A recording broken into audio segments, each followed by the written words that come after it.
Hello, everyone. I am Rachel Telfor. And I'm Michelle Gower. We are the hosts of a new true crime podcast. It is called Children of the Void. The Void refers to children who are missing. And children who have died under mysterious and suspicious circumstances. Sometimes parents know nothing about what has happened to their child. And sometimes they seem to know more than they let on. Like Casey Anthony. And the John Benet Ramsey case. We are determined to do our part to find missing children. And the truth when the story of their disappearance doesn't hold up. Together, we will blast the shadows with light so that no more children disappear into the void. Children of the Void debuts in September. Join us so we can all make a difference. Please subscribe. Until then, I'm Rachel Telfor. And I'm Michelle Gower. You can catch Children of the Void on Apple, Spotify, YouTube, and everywhere else you get your podcasts.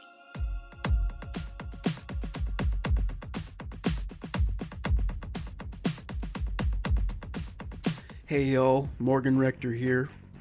Do you have an idea for a podcast? Furthermore, would you like to host and co-produce your own podcast? I am always looking to expand the portfolio of my company, Leader One Podcast Network. If you would like to have your own show, send me an email and we can talk about it. Aside from politics and religion, I'm open to just about any topic. If you are passionate, knowledgeable, and articulate, I want to talk to you. You can contact me by email, morgansvariety@gmail.com. I hope to hear from you soon.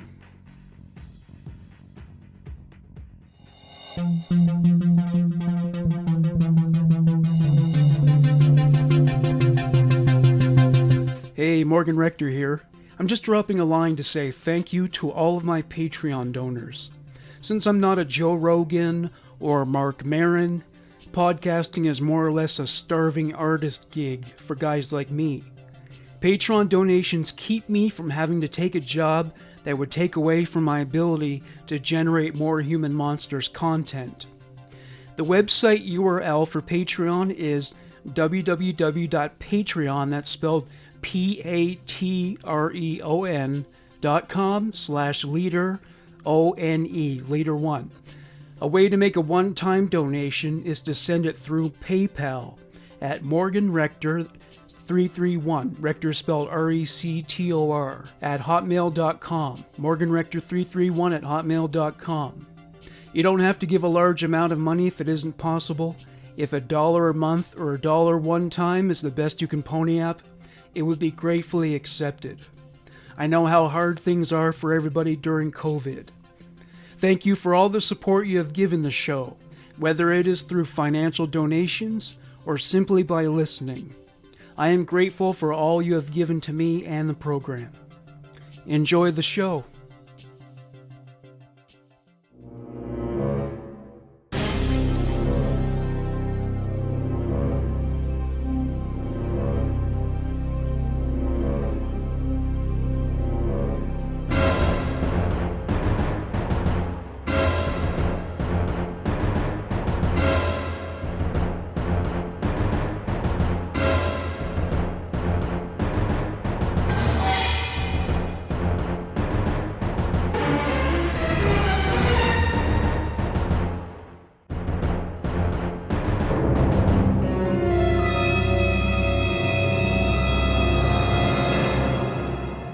All right, everybody, welcome to the True Crime News. And this week, we got the usual suspects, myself, Morgan Rector, and Rachel Telfor.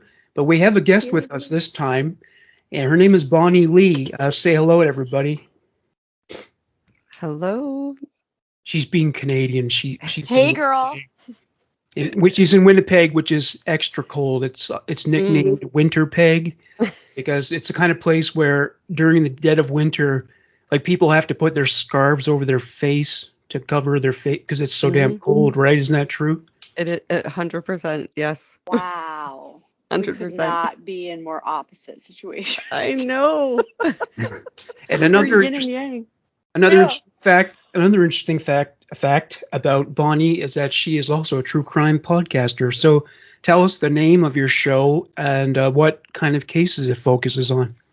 Oh, sure. I have a podcast called Writing About Crime, and it's a Canadian true crime podcast. And I cover cases that focus mostly in the prairie regions of like Manitoba, Saskatchewan, Alberta. But I have done a couple cases that are in BC, Nova Scotia. And I try to just sort of focus on some of the cases that don't get as much sort of information spreading around other places, more localized stories. But I've done a couple higher profile stories, when I really want to sort of dig in. But I usually try to stick to the smaller, more unknown cases. I love that.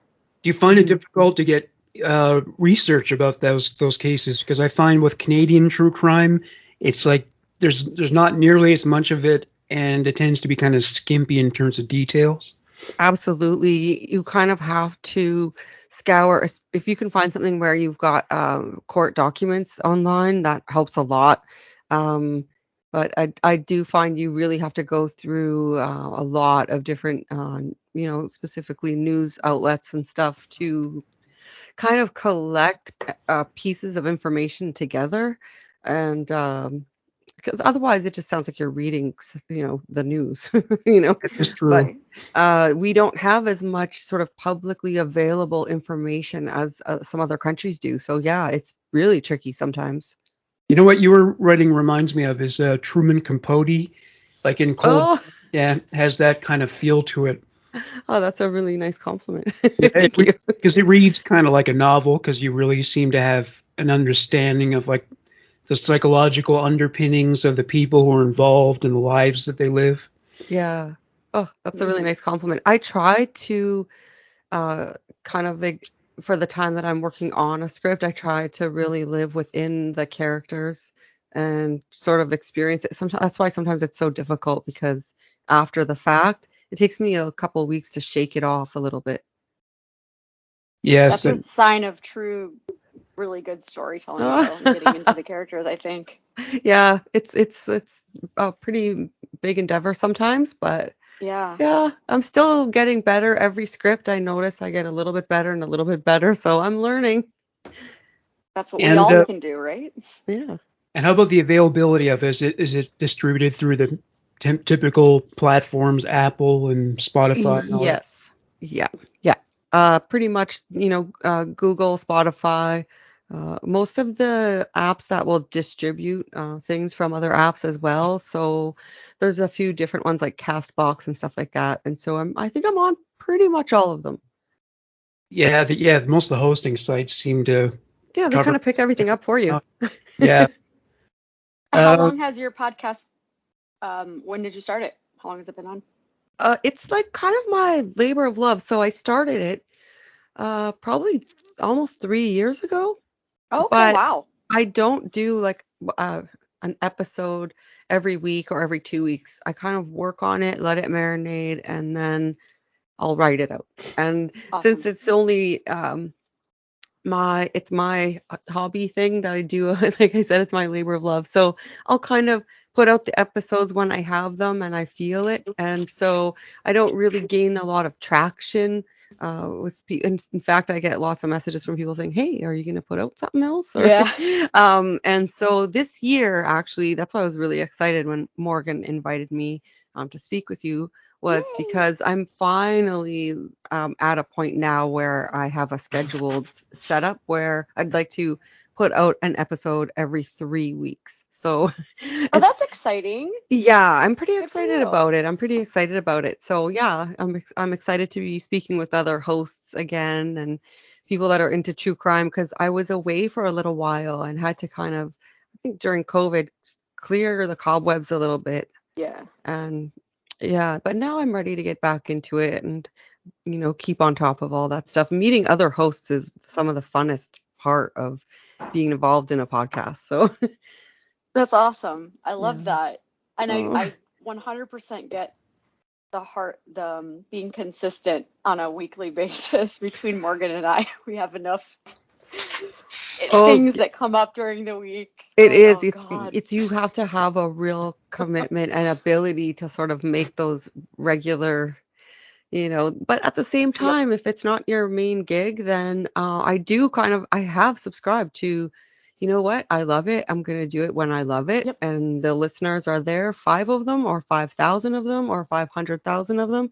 It's going to be sort of the same thing, I think that's Uh, amazing. That's for the best for you, your mental health, what you can yeah. handle, and at your when you feel it. I think that's Yeah. absolutely outstanding Yeah, and I think if you're making commendable. it your career or that, you're gonna be working on things at a different pace maybe because you have Hmm. that time. So Yeah. yeah, yeah.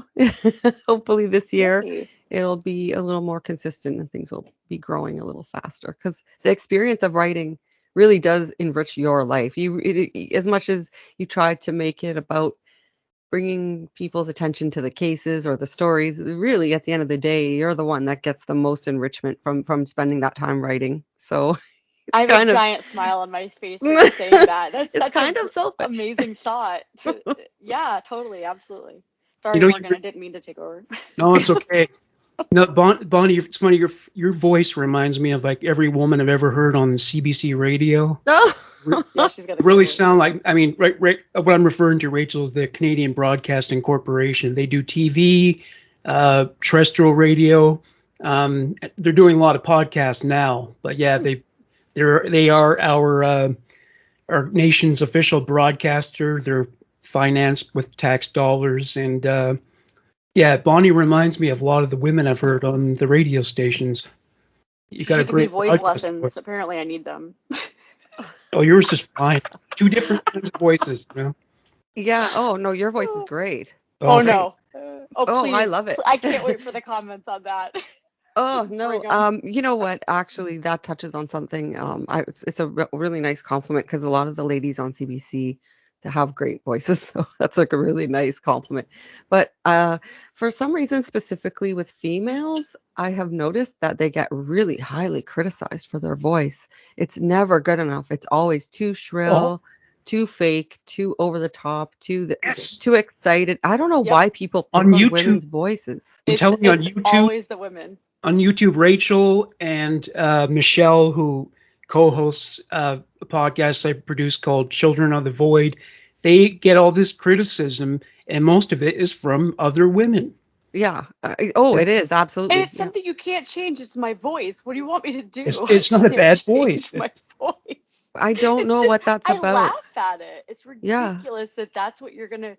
And I appreciate you taking the time actually to even comment, to be honest. So that's kind of how I Oh, respond to it. no, But it is overwhelming. Like I ugh, I don't come from a broadcasting background, so when I first started the podcast, that was one of the most common things I would hear other people say is, "Oh man, I'm getting all of these." The same person would get comments that their voice is too shrill or their voice is too deep or they pause too much or they don't speak slow enough. And it's just constant barrage of these yes. comments, and it's so like to me it's so unusual. Like, It's also unnecessary. Yeah, It's it's not yeah, so. productive at all. It's just yeah. you're just being a bully. You're being an adult bully, and you're Yeah, hiding behind a screen. So good it's luck with your really life. unusual. It's unusual. I found it so surprising that so many females would have that sort of, they're not so much comments on the content or Hmm. their perspective on a case or their presentation or anything like that. It was always Right. about their voice. Oh, and God forbid you laugh. You're Oh, terrible. Laugh. Never laugh. well, Jeez. imagine what Oprah must have endured, right, in terms of that criticism. And Oh, Barbara yeah. Walters, which you Yeah. noted about. Listen, man, Barbara, Well, they paved the way for us. That's well, right. well, yeah, because they did this caricature of her voice where they go Baba Wawa. That was like Oh, what was the actress's name on the original Saturday Night Live? Gilda Radner. Oh, She oh, did. oh, Gilda Radner. right. Yeah, yeah, yeah. Yeah. Okay, Oh, so that's terrible. there's a segment we usually do in the True Crime News where we talk about the last narrative version of the podcast that I released. Mhm. Last week it was John Wayne Gacy. Did you listen to that, Bonnie? I listened to the first half of it today, actually. I Oh, didn't know we okay. would be talking about it. It was like kind of a fluke that I happened to be listening to your latest episode today. It was That's purely by choice. Yeah, It we was usually talk to Rachel about how traumatized she was by the latest episode. right. But yeah, I mean, maybe that one's been done so often that you've been kind of inured to it. You know, I will listen to people cover the stories or the cases of different cases throughout our entire history from different people. I always like to hear that person's version of this story or their take on this story, and I never get tired of it. Even a Charles Manson episode, I'll be jumping right in. Oh, good, Charles Manson. Yeah, same. It's because I'm always excited to hear somebody's take on something. So I remember you doing like kind of a poll, like, do you think that this one's been done too much? Should I do this one? And I remember thinking, oh, please do this one. Yeah, I said the same. I go, no, absolutely, because people like Yeah. you and I, and plus you hear it so many times and we listen to so many serial killer stories, you kind of get them jumbled up sometimes. So it's good to have a refresher and hear a different perspective. Absolutely. Yeah, I was From really another excited podcaster. about it. Me Yeah. too. I was like, yeah, I- absolutely, you're doing that. And not everyone goes into the detail that you do, Morgan. So Mm. it's always a treat because it's not just a skim over of the story that everybody's heard a million times. You do kind of dig deeper, and so it always makes it exciting to listen to, or maybe a little bit harder for some people because you don't get shy from some of the details. Yes. And so I love it, but some people may find it, it's a little, Yeah. it's not Crime Junkie, so I don't know. Exactly. I guess for Rachel, it's like those people who walk on hot coals. It's like she wants to get to the other side, but the whole journey is really painful. But then I'm when really you're done, terrified you about feel this next case though, because he tries to get me. oh right. I'm like, That's the dude. fun part. But How was it? yeah. How was it for you, Rachel? Or was it? I loved it. I thought Yeah. your delivery was outstanding. Definitely a different. It's the Morgan touch, The Morgan. By the way, when oh Lord, I'm gonna have a brain fart. Our co-host, who's our Papo co-host. Michelle or No, guy. Ray? Ray, thank you. Gosh, Ray, I'm so sorry. Don't get mad at me. But when he I called do you that all the Morg time. the other day, like morgue, like a morgue, that's now your new nickname. And I will Oh, not refer to you gee. to anything other than Morg. Yes, now you're Morg. Yeah. But no, it was the morgue delivery. It was brilliant. I loved it. Oh, As thank you. usual. Well done, my friend. I've always found it amusing about him that he's so embraced being a manager of Kentucky Fried Chicken. I Everyone was called him a thinking that colonel. too. I forgot about the KFC, man. I used to work as my first job was at Kentucky Fried Chicken, and Oh, man, I thought Oh, I was the hell yeah. luckiest girl in the world. Did you like original or extra crispy? Oh, I don't even know if we did extra crispy then, because I'm a little older. I Gosh, you're think not we living. may have, but I think it was actually when they used to call it Champs Kentucky Fried Chicken. Wow, Scotty's Chicken Villa, was it? But I was happy. I wore those polyester pants with pride. I thought this was great. My first job was so great, and I came home every day smelling like a deep fryer. It was Oh, yeah. awful.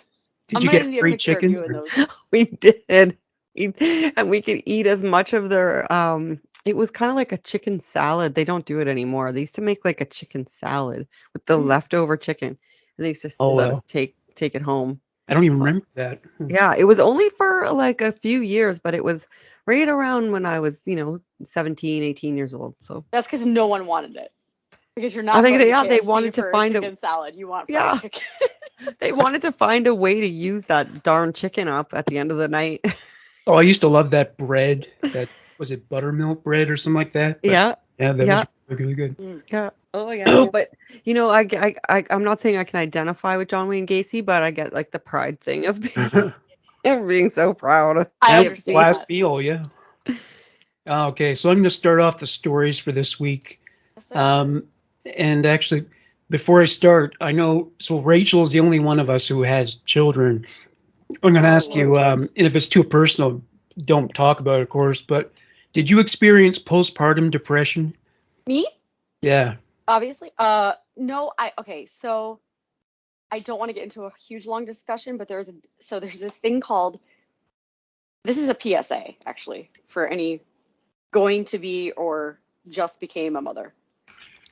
There's this thing called baby blues that no one warned me about. This sounds So essentially, familiar. yes, it's a thing. And I went to all these mommy meetups, when I was pregnant, and no one mentioned this ever. But essentially, I came home from the hospital, and for 2 weeks, okay, so it's 2 weeks almost to the day, I was so incredibly sad. Mm. Like everything made me cry. I was depressed and I was nervous. I was like, oh my God, do I have postpartum depression? Because my cat would walk across me and I would cry because I didn't have, I'm like, oh God, my cat, I don't have enough energy or, love. It's missing love. Just everything made me, it was stupid. I wonder if it's just the hormones, like It your is. hormones go crazy. So It's a hormone drop.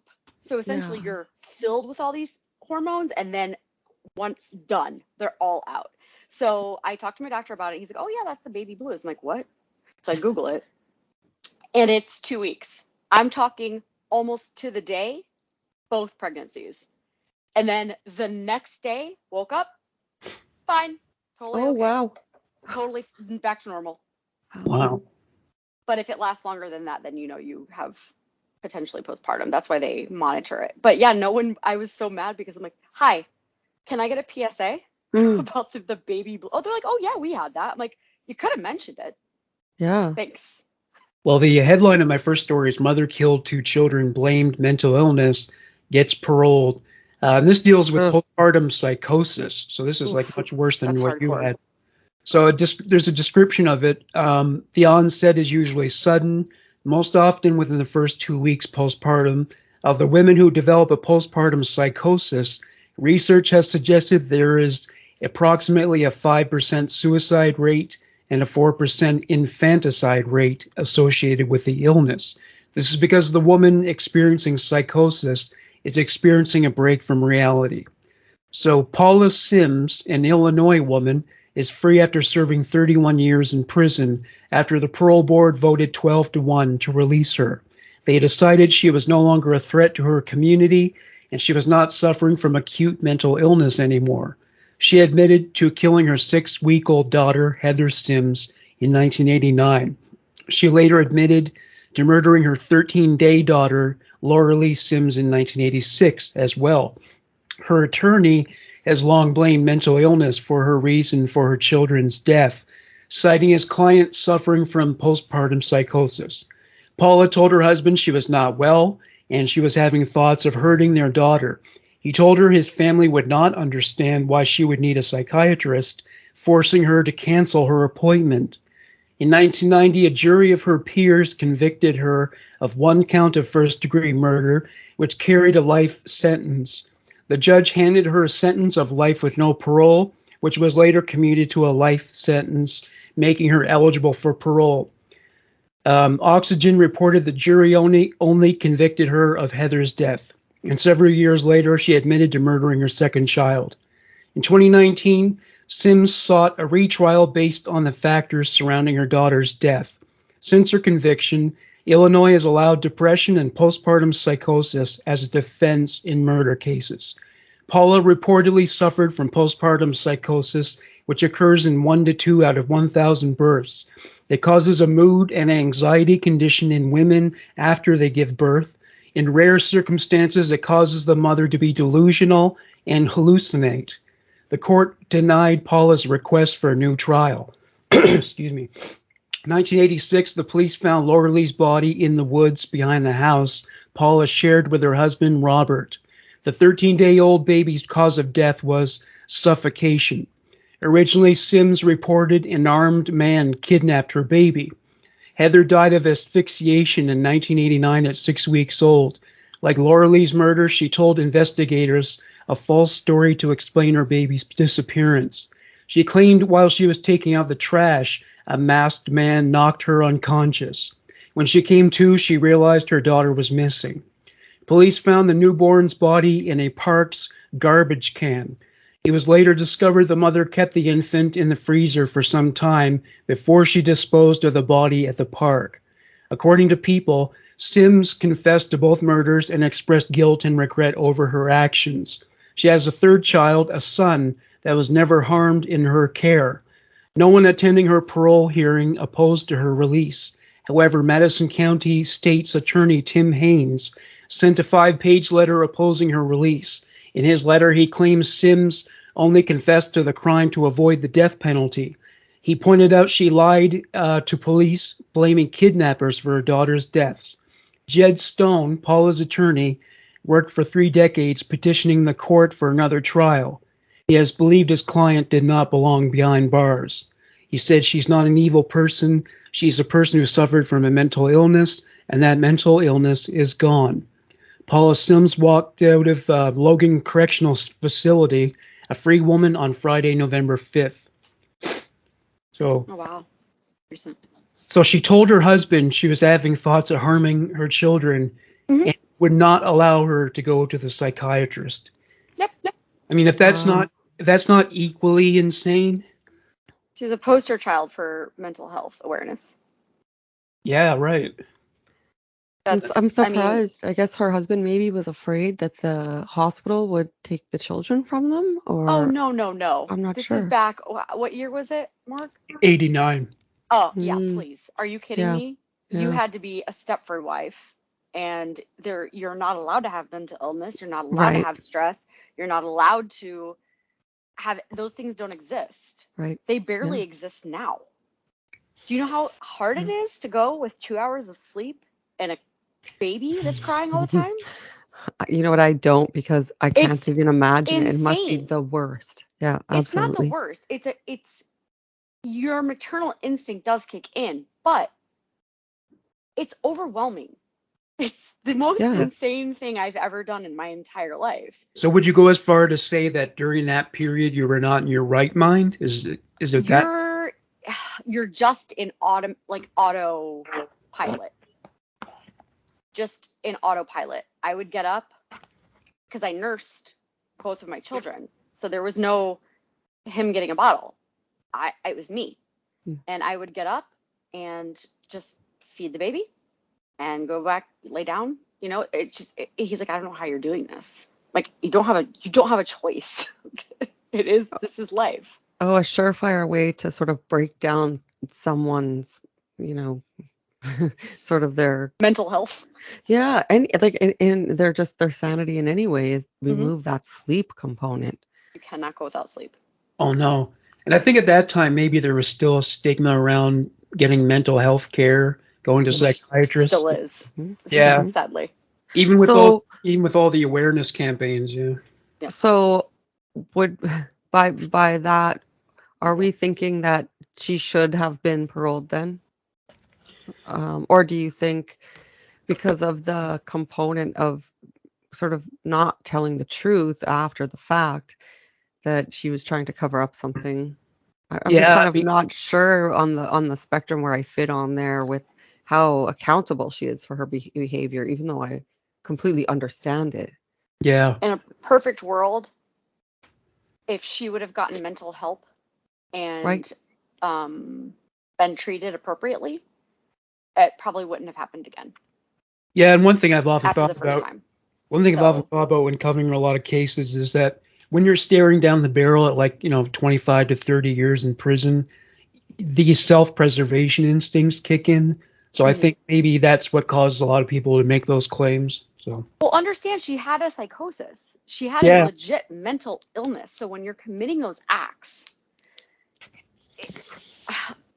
mental illness is really hard to, and some people don't think it exists. It's hard to justify because somebody who doesn't experience it doesn't know what it's like. You cannot put yourself in somebody else's shoes if you don't have it.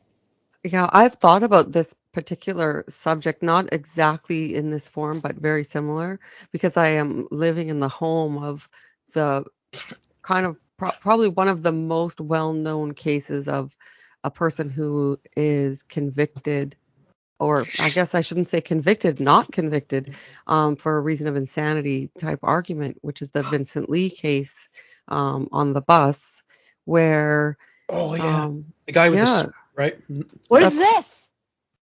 it was in Manitoba, and um, he he murdered a young man on the bus named Tim McLean, and he was not convicted. He was put into one of the mental health facilities here in Manitoba, and he is now released and living in Winnipeg. I don't want to say exactly where, but he's living in Winnipeg Hmm. downtown, and he has a job and just moves around society completely free. He Oh my doesn't God, have it to. was a beheading? Oh yeah, he was Oh, cannibalizing. wow. Was Yeah. Hey, it that's was like a different. That is samurai. completely different than It was like a postpartum depression, samurai by the sword, way. wasn't it? Like a samurai sword or What something? the actual fuck? You No. know, I don't remember that he had a weapon like that, but he had to have had something to sever things. Uh, But it is completely different. But the reason that I say I've thought about that subject a lot is because the biggest controversy was about him not being criminally convicted. So he has no criminal record at all. that's And insanity. That's yeah, insane.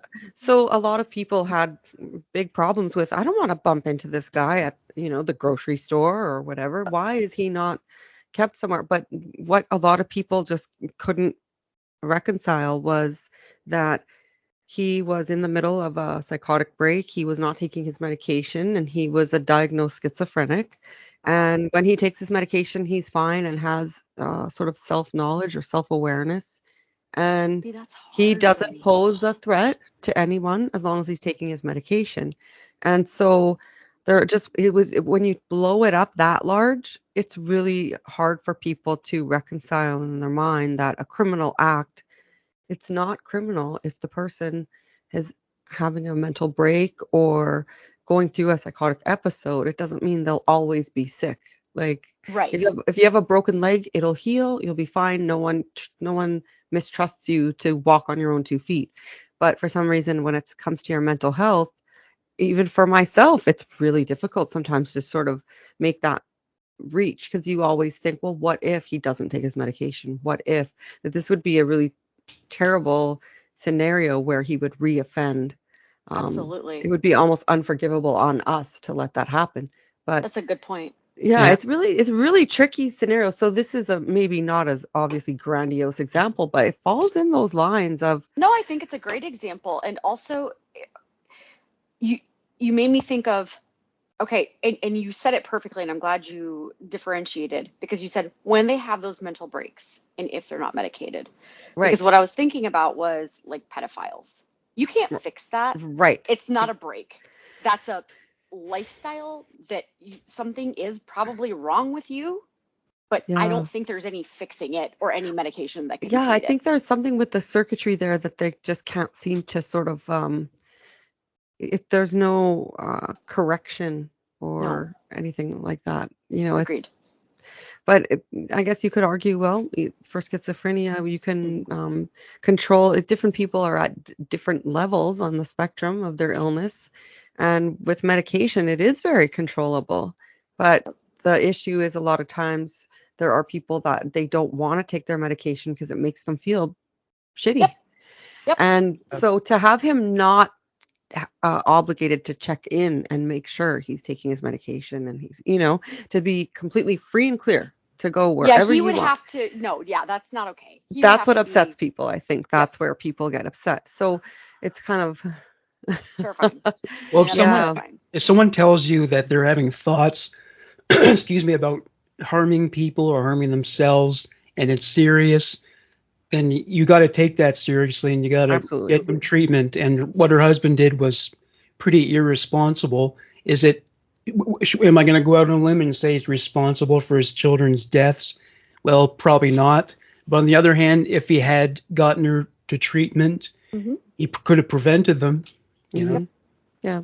That fear, Absolutely. that fear, like thinking if we don't, it's like any other illness. If you just ignore it, it doesn't go away. It just gets Thank you. Yeah. worse.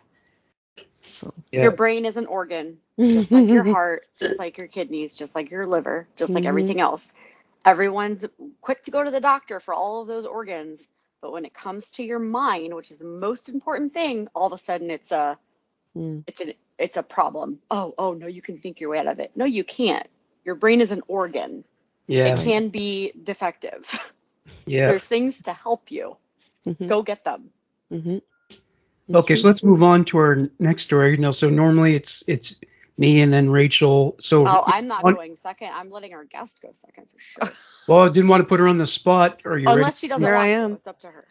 Okay. All right. So do your first story, Bonnie.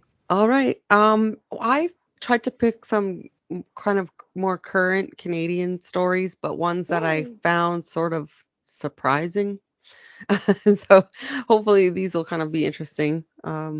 So the first one that I was reading about was in a place called Sudbury, Ontario. Morgan, I bet you know all about Yeah. Yeah. Sudbury.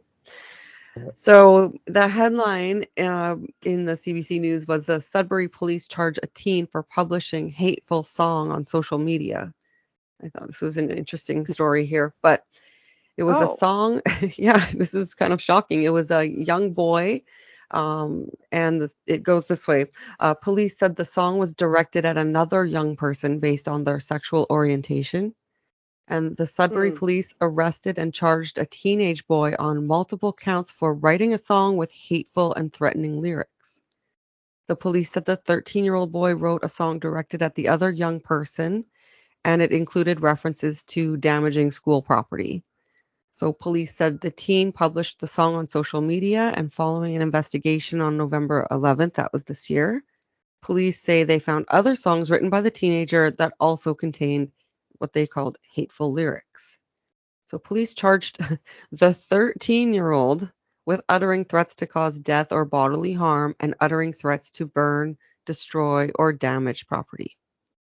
Hmm. Police said in a press release that they expect the subject, I think they said they expect him due in court on January 20th to answer to the charges. And they say, we know that hate crimes and hate bias incidents are extremely underreported, and we're working hard to change that. Love I'm Canada. still I'm still like a little I love overwhelmed Canada. even hearing this, but the Greater Sudbury Police Service takes the reports of hate motivated crime and hate bias incidents very seriously, and we recognize the impact on and the pain felt by community members when there is evidence of hatred. We want to assure you that we are committed to investigating these situations thoroughly. So they also just made a special note at the end that the police noted that the 13-year-old's charges don't meet the threshold of a hate crime, Hmm. but they do meet the threshold of what they call a hate motivated crime.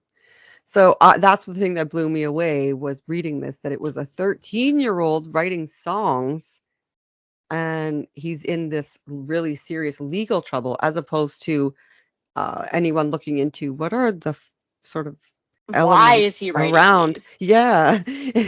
And I'm sure they Good are. I'm point. sure, this is just the news portion of it, but I just found it shocking that, oh my gosh, how many 13-year-olds did I know when I was a kid that were just like little brat, you know, we and exploring their own Being self. So emo. yeah.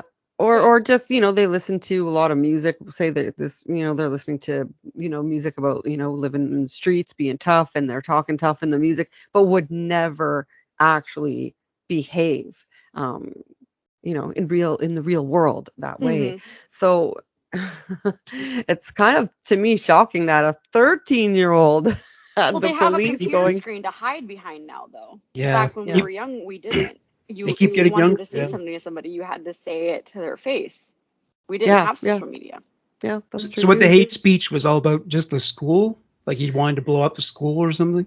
Well, he wrote the song that they first heard about, that was upsetting one of the other students, was a song that he wrote based on their sexual orientation. Oh, okay. So I'm thinking that maybe it was something to do with, him being maybe homosexual or whatever. And so that was what brought their attention to it. And then in that, investigation, they discovered that he was also threatening to damage school property. But I'm wondering, in terms of someone writing lyrics, the other thought that kind of came across to me was a lot of times when people are writing, music, poetry, stories, they are in a fantasy world. It is a Hmm. fantasy. So to have him held accountable for the fantasy world in real life is kind of, it gets into this sort of darker gray area that it's kind of difficult to see how. Agreed. I don't know. Just 13-year-olds, they're crazy, you know? It's They're the 13. it's the internet too, because like it's funny because I was watching this thing on YouTube today where it showed like Oprah would sometimes have like guys from like neo-Nazi groups on the show, but it was always clear, whatever the show was, that these guys were idiots. But online, those people have their own websites now, and they have ways Exactly. of making it look really legit, and so Yeah. that's giving birth to so these kids like the one you just read about, and this Kyle Rittenhouse, that they're just Ugh. Mm, they're finding people of like minds who are encouraging or endorsing this kind of behavior. So that's, mhm. I mean, the internet's been good in a lot of ways, but unfortunately a lot of evil things have come to the fore because of it too. You're Yeah, only 6 clicks away from a conspiracy theory Oh, Oh, totally, yeah, and I believe falling it. completely into it. Mhm. yeah. Mhm. Like the KKK has their own website, and there's Yeah, nothing to be it's done about it. insanity. Like I don't. If you're looking for that information, and especially how the algorithms work on I was social just gonna media, say that. Yeah, exactly. you're going to attract what you're researching. So Mhm. therefore, you're not going to see any other content.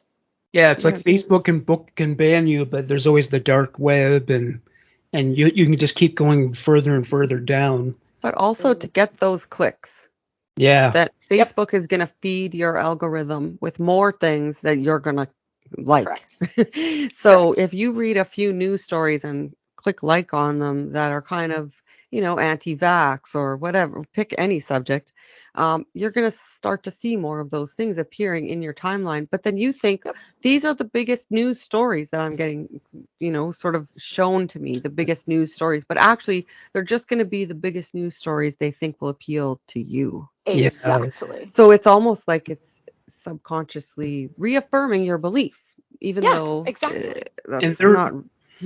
and there are people out there who are really good at making bullshit sound legit. You know, Mhm. like the flat earthers. There are people who can. I mean, they're not going to convince me, but they have found a way to make it look like it's Morgan, the Earth is flat. it's flat. Well, some I people say now forgot it's to tell you, donut but I shaped. actually believe this. Okay. Yeah, it's funny. It's funny because they believe all the other planets are round, but that Yeah. Earth, or that Earth is shaped like a donut. That's another one. Okay. That's a new All one too. right. You know what? How many times in the last, say 5 to 10 years, have you had the same repeating thought so many times a day, which is people are like, they're really that stupid? They're Mhm. that like Oh, it never ends. Yeah. it just seems like it's getting exponentially worse all the time, and a lot of it is because people are not separating the wheat from the chaff and doing their own critical thinking. They're just kind of buying into things so quickly that they believe every news source is reliable, where some of them are just Lazy. It's complete just garbage. laziness. Yeah, yeah. Or So, I don't know. You're so right, and we could spend a whole podcast talking about this because I think about it yeah. all the time, and it's been. I think it's gotten worse since COVID because we were locked up in our houses, Yeah. and I still work remotely. Almost for 2 years. Gosh, well, That's my dream. it is now. I'm like, I can't go back into the office. I can't Yeah. look at people. I can't do that. I'm not putting on clothes. If we go back to the office, I'm wearing pajamas. I want everyone Yeah. to know that that's happening. I'm not. That's the way. But sorry to bring it back around, but the thing that sort of really struck me though wasn't necessarily so much about him putting this song out on social media, but that if all the dumb things I did when I was 13, 14, my 15 years old were on the internet, honestly, I Mhm. would have been canceled a long time ago. Like, I was an idiot when I was 13, and Yeah, I me would too. say the We're all most idiots when we're ignorant 13. stuff. And I was Yeah. very bad. I was very badly dressed too. That would have been pretty I think we humiliating. all were. I Though. was right I think there we with all you. were. Yeah. Oh, I was. My mom used to make my clothes for me, so this was really, Oh, I had the real classics from the Vogue patterns. Right. Okay, that's kind of chic, though. Hey, you know what? I'm not gonna Maybe hate on now, that. Do you have but any I'm of those just clothes left? I'll take them. no. But it's kind of that was kind of what I thought when I read this story was, this kid probably does need a good, a good little, you A know, hug. recentering of his thinking. But Yeah. how many 13-year-olds do? And the police never came to get me, and I was the biggest idiot. I was so stupid. And you kind of grow and you change, but now it He's seems like, 13. yeah, he's definitely smart enough to know that it's not right to talk like that. But the fact that he was doing it and mimicking music, probably of other artists that he looks up to and admires, it's Yeah. probably kind of, he wasn't necessarily writing this music. It was a fantasy, but he's being held really accountable in the real world. So, As it should be. yeah. That's a really good story, and it's funny because it's really not a dramatic story like we usually tell, but what an insightful It was, yeah, it was so thought. interesting to me. Thank you. It was, I Yeah. thought it was really interesting. It wasn't as interesting as this accused German cannibal, but I'll get to that one after. Oh yeah. But yeah, it still did make me pause and go, man, when you're 13 years old, how accountable are you for I love everything? that. Yeah. That's a great Yeah, story. Good I was job, in Bonnie. I was in a subway station today, and I passed a bunch of teenagers, and I remember thinking, "What a bunch of fucking idiots!" I don't even, I And don't we even, all were. I don't even know. I didn't even know them. I just thought I can just tell. I can I just see know. it. You see the air passing through their heads. Yeah. I can't go Anyway, out anymore. I look at people, young kids. I'm like, oh God. Yeah. And anyway, yet, For those I was people. the worst of the worst of them when I was 13. I was so stupid when I was 13. we all were. Yeah. Anyway, sorry. Right, So, Rachel. No, don't be sorry. Rachel, All right, do well, your what was your first story? okay. Well, it's the United States, so Guns. of course. Not only guns, 6 high school students hospitalized and suspect at large after shooting in Colorado. Oh boy. hmm So, a shooting at a park in Aurora, Colorado sent 6 teenagers to the hospital on Monday. Aurora Police Department reported that 5 victims ranging from ages 14 to 17 were transported to a nearby hospital. An 18-year-old later transported theirself to the hospital with minor injuries. They added in an update. The shooting happened at around 12:45 p.m. local time at Nome Park, where APD Chief Vanessa Wilson said shell casings from different caliber guns were discovered, and witnesses reported multiple suspicious vehicles. Quote, my understanding is that it was a drive-by shooting, as well as there have. Did I lose you? I can Oh, no, I we're can good. hear you. All right, Can sorry. hear you. Quote, my understanding is that it was a drive-by shooting, as well as there have been many people on foot, she said. Although Wilson noted that it's too early to confirm whether gangs were involved, APD's gang unit is involved with the investigation, as well as Aurora Public Schools and other Denver metro area police departments. The park sits just across the street from Aurora Central High School, where all 6 victims are enrolled. Officials established a secure perimeter around the school after the shooting, and the district notified parents via automated email, arranging for the student dismissal for the day. That'd be a terrifying email, by the way. Oh, it I would don't be know your how. biggest nightmare. Okay, I'll say it later. Wilson noted that school resource officers applied a tourniquet to one victim who later went into surgery. All the victims sustained non-life-threatening injuries, thank goodness, Wilson added. Henry Martinez, who lives near the park and witnessed the shooting, told KCNC that he, quote, heard like 30 to 50 shots. It was hard to count them. They were coming so fast like that, but at least 30. Police did not share a description of the shooter, but they received several tips from neighbors during the initial investigation and are asking anyone with cell phone or surveillance video of the incident to send the footage in, which they can be done anonymously. Quote, I think enough is enough, Wilson said of the city's gun violence. And I think we need to come together as a community. This is a public health crisis.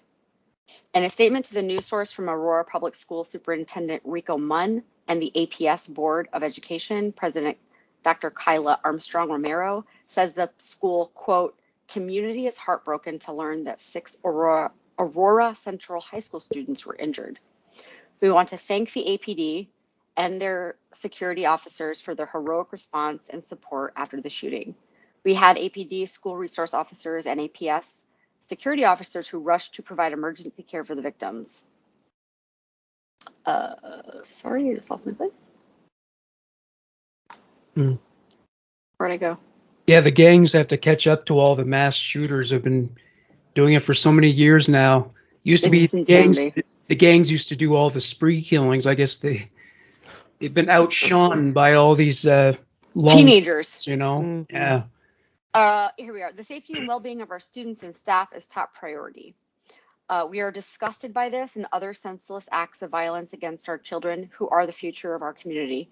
We ask for your continued support of the Aurora Central community as we ask for each of you to be a proactive part of keeping all of our children safe. So, This is weird. This is the school awkward part. shooting. This is the awkward part where the two Canadians start to feel smug because we don't have so Please much do. gun violence here. Please do.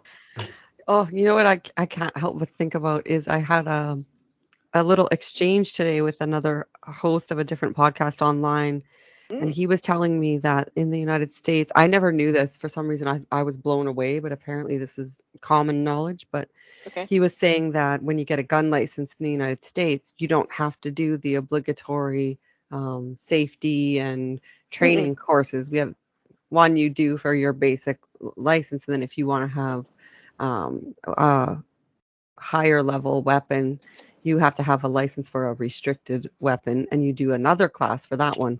And they just go through all of the safety precautions and proper storage and handling of your weapon and all of that stuff. And he was saying, "Oh, we don't do that here." And I couldn't believe it. Like, you can just Not go get a even. gun. I don't think I even need. I don't need a license to buy a gun. I couldn't believe. So anyone I can could just probably go. go into. Yes, I can go into Walmart right now. Yeah. Pretty sure. I did not know that. For me, that Yeah. was incredibly surprising. Here, it's Yeah. so different. So yeah, I was kind of Well, shocked. welcome to the Los Estados Unidos. And Well, I'm wondering if this Kyle Rittenhouse trial is going to be like a situation where maybe a civil war breaks out over gun rights or something, because there are people who feel he should walk free and that it's all about gun rights. But he did kill people. Absolutely, Make no yeah. bones about it. he's not going to be the cause of the Civil War, but damn, I'm not kidding you. Is it close? Is Yeah. it? Yeah. You know what? I have such a hard time reading that temperature, but the case, the actual court case itself, I listen to it sometimes when I'm at work while I'm working, and Yeah. wow, all of those lawyers are shocking to me. Yes. What Yes. I is can't going listen to on, it. boys? Yeah, I it's a can't weird. listen to it. Yeah, or the judge was shouting at. Yeah. Yeah, It's just kind of unusual. I don't think that's typical, at least of other trials I've watched before. But I just was really, really surprised at the difference. Even my father has a restricted firearms license. He lives out in the country and goes shooting and hunting and stuff like that all the time. And he even has to fill out a questionnaire every year before he renews his license, where they ask him if you've been depressed this year. Like, oh my God. like Are you you have to kidding go me? through this, and if you're going through divorce, if you See, are how this, hard if is you're that? that, Of course. How hard is that? isn't that crazy that they Maybe ask that was you? maybe that one's a little more that is understandable. insanity. We would never. Are you kidding me? People would lose their. That would cause civil war. Yeah, and they That can would show cause up at civil your war. house anytime, and they do, where they can show up at your house and ask you where you've secured your weapon because you What? registered a weapon, so they can ask you to show them where you're securing your weapon because you Okay. can't have it out. You can't be So- out.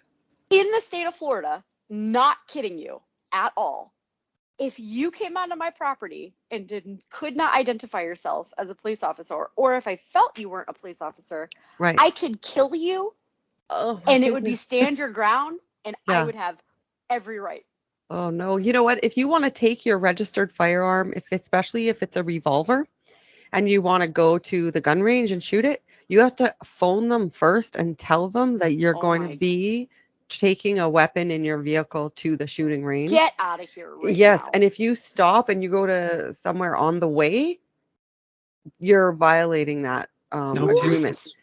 Absolutely. That's You'll never get a gun again. You'll never ever get a gun again. Yeah, you have to drive straight there and that's it. As Get far as- out of town right now. This is As- mind blowing to me. As far as the storage goes, yeah, my uncle has this gun cabinet in his home, keeps his rifles, What? and I think there's 4 of them in there, and there's a pane of glass so you can see them in there. And Yeah. yeah, Yeah, You you guys, got to you're keep them blowing my locked up. mind. Right? I had no idea. Yeah, I was the equally, but on the other side, I couldn't believe you don't have to do a gun safety course to get your registration to own a gun. Like that's Nothing.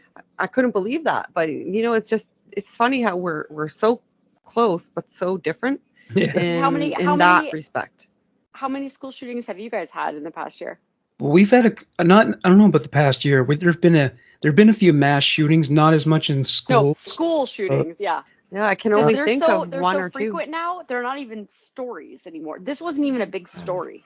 Wow. Oddly enough, there was one in the 70s. Scott Thompson of the Kids in the Hall. It was in his school, and he was there that very day. And I think it was in the mid 70s or something. So it was a kid who just cracked up or something. But yeah, we haven't had a lot of like school shootings. Do you know of the story of Patrick Edward Purdy and the I've Cleveland heard- Elementary School in Stockton, California? I haven't heard of that one. No. All right, I'm gonna do that story then. I was thinking about doing it. I wasn't gonna do it. Oh, It's a yeah. well-known case. I'm gonna do it tonight. All right. Well, my next one is about a celebrity that you should all know very well personally, but you'll be glad that you don't know this person personally, actually. Marilyn Manson, the monster hiding in plain sight. So there's been a lot Marilyn Manson has been to our town to a local art gallery several years ago. Oh, and yeah? I have a signed poster. Of Did you his go to it? Art. Yeah. Meet him? It was his art. I didn't meet him. Oh. A couple of my friends did, but I went to his art exhibit. I remember hearing he's been in the news in the last year or so, Yeah, 'cause he with abused- some I didn't pretty know about hefty, this. some Yeah. accusations. Okay, Yeah. let's go. So the subline goes, he was a provocative media darling for decades. Off stage, exes allege he was an abuser who made their lives hell. A Rolling Stone investigation based on court documents and more than 55 new interviews. I'm only reading a portion, though, because this is really long. It started as a That's a vocal lot of interviews. Oh, yeah, it's a long piece. It started as a vocal booth. A decade before Marilyn Manson rented the apartment above a West Hollywood liquor store, circa 2010, a former tenant, a label and recording studio specializing in electronic music, had built the cramped glass enclosure in the corner of a room with the goal of making up-tempo, life-affirming house music. The only adornment was some foam for soundproofing on the walls. Manson, whose real name is Brian Warner, soon converted the booth into what several people who dated and worked with him now describe as a solitary confinement cell used to psychologically torture women. They say Warner frequently banished his girlfriends there, keeping them inside for hours on end to punish them for the tiniest perceived transgressions. He called it the bad girl's room. Ashley Walters, a former assistant suing Warner for sexual assault and other charges, says he enjoyed telling people about the chamber. She said he always had a joking, bragging tone. Another former assistant, Ryan Brown, who worked with Warner for about 8 years, denies ever seeing any women confined in the so-called bad girl's room, but says it was common knowledge that's what everybody had called it. In interviews, it was an open secret. If anyone's bad, I can lock them in it, and it's soundproof, said Warner to a magazine in 2012. Ashley Morgan Smithline, who is suing him for sexual assault and unlawful imprisonment, among other charges, tells Rolling Stone that Warner repeatedly forced her to stay in the space, which is about the size of a department store dressing room, for hours at a time when they were dating. She said at first he made it sound cool. Then he made it sound very punitive. Even if I was screaming, no one would hear me. As she tells it, first you fight, and he enjoys the struggle. I learned not to fight it because that was giving him what he wanted. I just went somewhere in my head. The rest of Warner's apartment was decorated with blood, swastikas, and clipped photos from porno mags. One person said there were vaginas everywhere. Others recall a spray-painted message above his bed reading, AIDS. The carpets, furniture, and decorations were black, as were the curtains he used to blot out the light out of every window nearly 24 hours a day. The temperature was kept frigid. If anyone adjusted the thermostat above 65 degrees, Warner allegedly threw temper tantrums and destroyed furniture. One ex-girlfriend has referred to the apartment as a, quote, black refrigerator. Another has called it a meat locker. It was here, multiple exes allege, that Warner inflicted repeated acts of mental, physical, and sexual abuse that have left them with crippling bouts of anxiety, depression, panic attacks, and PTSD. Game of Thrones actress Esme Bianco alleges that Warner frequently abused her verbally, deprived her of sleep and food, bit, cut, electrocuted, and whipped her without her consent, and raped her during their 2 years together. Bianco alleges that in one horrifying episode, Warner wielded an axe and chased her around the apartment, smashing holes in the walls after saying she was, quote, crowding him, end quote. She said that was a final straw moment for me. She said she felt in imminent danger for her life, and she said leaving was her best attempt to survive. In October 2020, in the living room of a Los Angeles home, Bianco's body shook and her eyes welled as she recounted that moment to about a half dozen other women, including Walters, Smithline, actress Evan Rachel Wood, and model Sarah McNeely. Some of the women knew one another, others were strangers. Yet the group shared a reluctant bond. Each of them said that Warner had abused them. Walters felt stunned hearing some of the stories that day. I just thought, I can't believe this happened to so many girls. Once we started talking, you could see the blood drain out of everyone's faces, like I thought I was the only one. In the past year, more than a dozen women have come up forward accusing Warner of psychological or sexual abuse, several in interviews with outlets such as the Los Angeles Times and People. 4 have filed civil lawsuits. The accusers who spoke with Rolling Stone say that Warner was able to hide his abuses in plain sight behind the Marilyn Manson character he created and the music industry that supported and profited from his living demon shtick.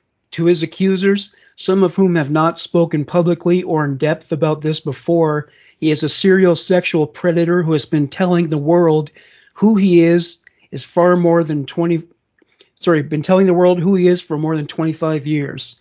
This investigation is based on 9 months of research, court documents, and interviews with more than 55 people who have known Warner at various points throughout his life. According to a statement from his attorney, Warner, quote, vehemently denies any and all claims of sexual assault or abuse of anyone.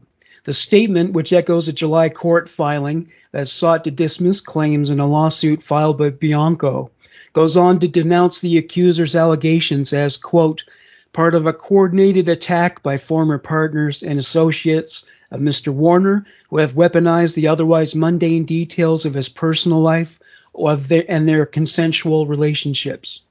Warner has further argued in court filings that his accusers, quote, are desperately trying to conflate the imagery and artistry of his shock rock stage persona, Marilyn Manson, with fabricated accounts of abuse. McNeely says he has a way of getting in your brain. I didn't tell that many people that it happened to me because so many people saw it happening and didn't care. It's interesting because I read his autobiography, The Long Road Out of Hell, and he does mention like humiliating and degrading women in that book. So I'm not surprised to know about this. Wow. I didn't know it was that deep. That's pretty intense. Yeah, that's only like a third of the article, I think. If 55 people are making statements against you, I'm sorry, but bullshit. That's a problem. Yeah. I'm going to go ahead and side with the ladies on this one. I agree. I think it's to me the most sort of shocking thing about it is that he presented himself as someone who is dark, and then to hear that you kind of expect that on the other side of things he's probably this really average guy, just who is acting out. It's again a fantasy. When you hear that it's actually kind of worse, Yeah. it's surprising. Terrifying, kind of. Yeah, Because you're it is. like, he's not that way. He's just putting on a show. But no, Right. kidding. Yeah. Eek. You ever seen him without his makeup? Yes. Not a very attractive man. He's actually stranger without the makeup. It was Yeah. weird. He Yeah. needs the makeup for sure. Yeah.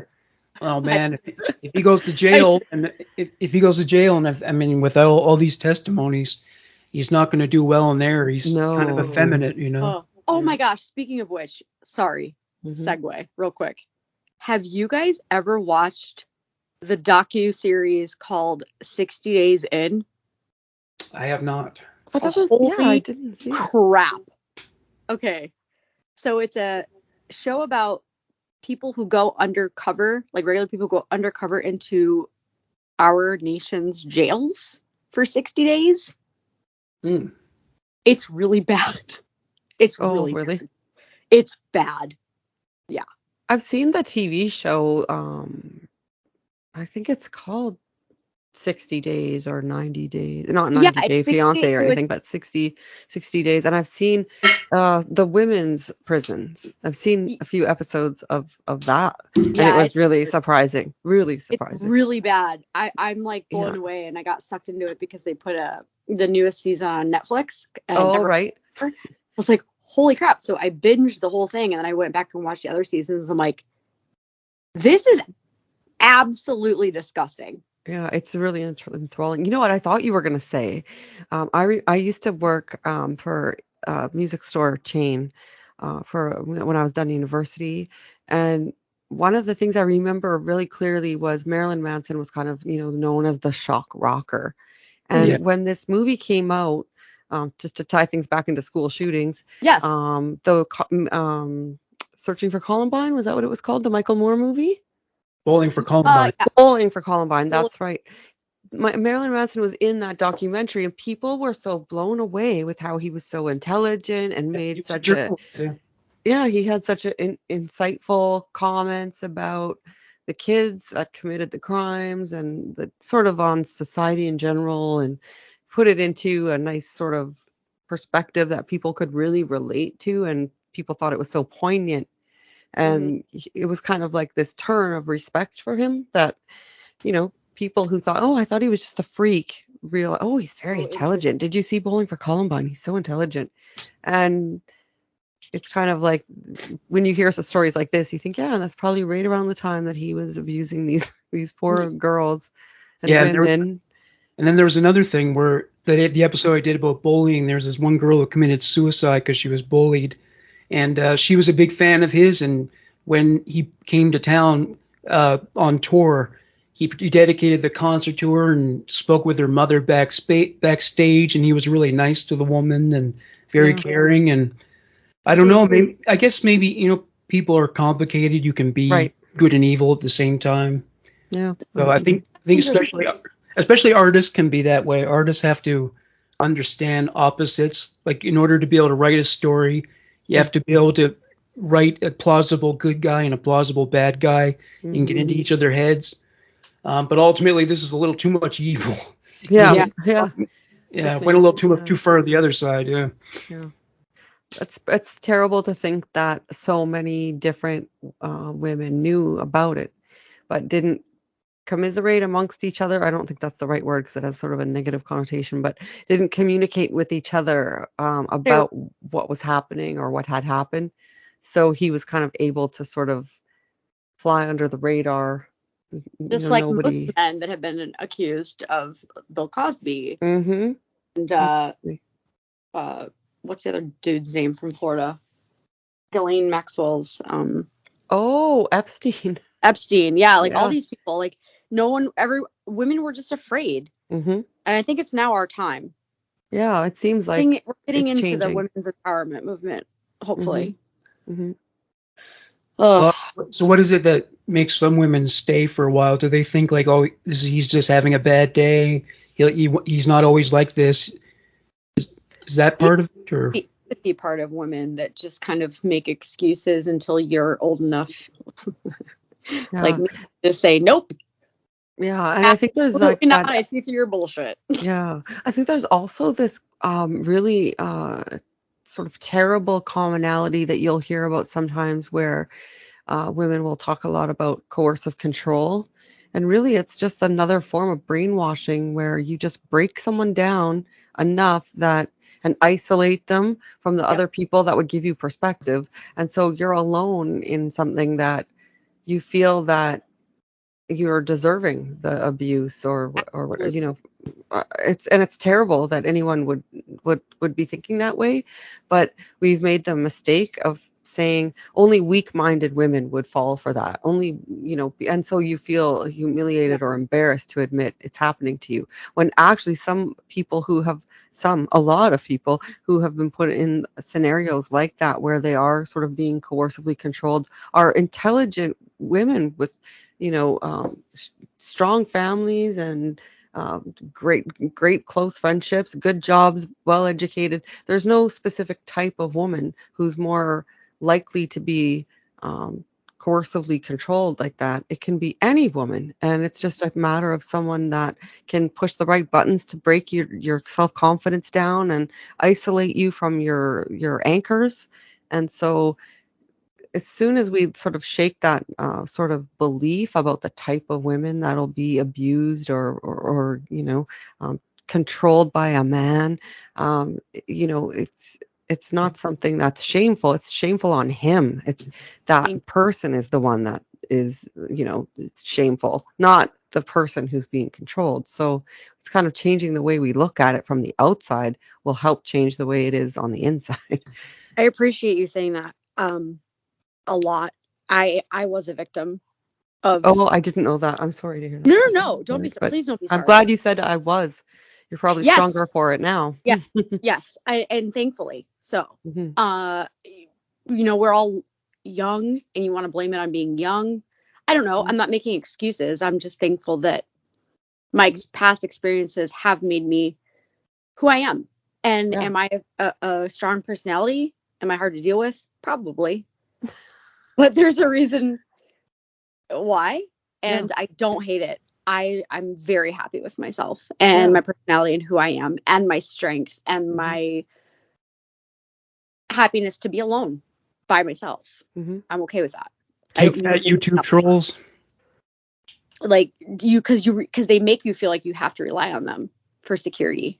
Right. And you can't live without them. And it's this belief that, oh, the only women that find themselves in scenarios like that are weak-minded or this or that. No, it can happen to any person.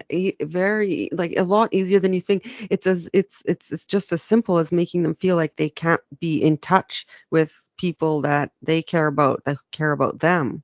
Yep. And right there, you've taken a lot of that person's identity and put it on shaky ground right from that. Well, yes. And so I kind of learned that as I was researching some cases, especially some that I did about here in Manitoba, where I started noticing a commonality where there was cases where women were either in domestic situations or missing people. And I started noticing that the different types of women, it was across the board. Yes. Some with really good jobs, some that live in the street, some that are educated, some that are not. And I started noticing the only thing these women have in common is that they're women. Exactly. Everything else about it. Saying this, what a brilliant thought. Everybody's vulnerable to it. Anybody can be vulnerable to it. It doesn't mean that there's something wrong with them. It's the person who's abusing you. Yes, Has that's something why it's wrong abuse. with them. It's abuse. It's mental abuse. Exactly. And you don't even realize you're in it until you get out of it, and then you're like, "Holy shit, I was being abused." But doesn't it feel like the biggest game ever played on us, that someone like Marilyn Manson, you would find out that he's worse than he seems in his public life, in his private life? You'd think that we'd be onto a guy like that pretty easily, and I think he got kind of hidden under cover of darkness because we thought it was all just a presentation. A show. Yeah. Wow. Great. Bonnie, you're on the show now forever. For sure. Speaking of which, the next story is hers, actually. Is it? It is. Nice segue. Well, I'm going to talk about... Yeah, you prelimmed this. I'm terrified. Well, I'm going to talk about this fellow here that I read about, who's an accused German cannibal Okay. that allegedly chopped up his victim and scattered the pieces around Berlin. So, Hey. That's kind of yeah. like Peter Curtin. I did Mm. about him. Yeah. So the picture of him, I wish I could show this to you, but if you want to look it up, Okay. it's an incredibly charming photo. His name is Stefan, and I don't know if I can pronounce the last name. It's Troll. It's German, so please excuse me. Trollsch, Trogisch. So I'm guessing That's on that one. pretty Yeah. good. You did better than we would do. I tried, but people, of course, are welcome to correct me. So here's what I've read on that: the trial of him, which they call a Teutonic teacher, and I am not sure what that means. German culture. Yeah. Is it? Ger- I think it's German language and culture. Yeah. Oh, okay. Well, there, I learned something. He was accused of murder and has heard how his alleged victim died of blood loss after his penis was chopped off. Sorry Oh, to the boys. it's human monsters. You can go Hearing to hearing Or those going dismemberment. those stories can really get the boys to cross their legs quickly when you tell these stories. Oh, honey, we've gone way worse. You're fine. Have you? Okay, good. I don't have to worry about the Nah, you're the good audience to go. being way too sensitive for it. I think they're okay. Nope. So he's 43, and so I'm sorry. I'm thinking. Yeah, no, he was 43, and his victim was 43, who was murdered by the school teacher. That's where I got confused. They were both the same age. In the latter's Berlin apartment on September 6th, this was in 2020, after reportedly meeting just hours before on a dating app. So I think we got to watch those dating apps. Stefan R. had allegedly earlier claimed he discovered the victim dead on the couch following a sex session that was fueled by drugs and booze. He also allegedly said he cut the victim's penis off post-mortem, fearing that saliva on the member might cause him to be revealed as gay. Oh my Come God. on, guy. Come on, guy.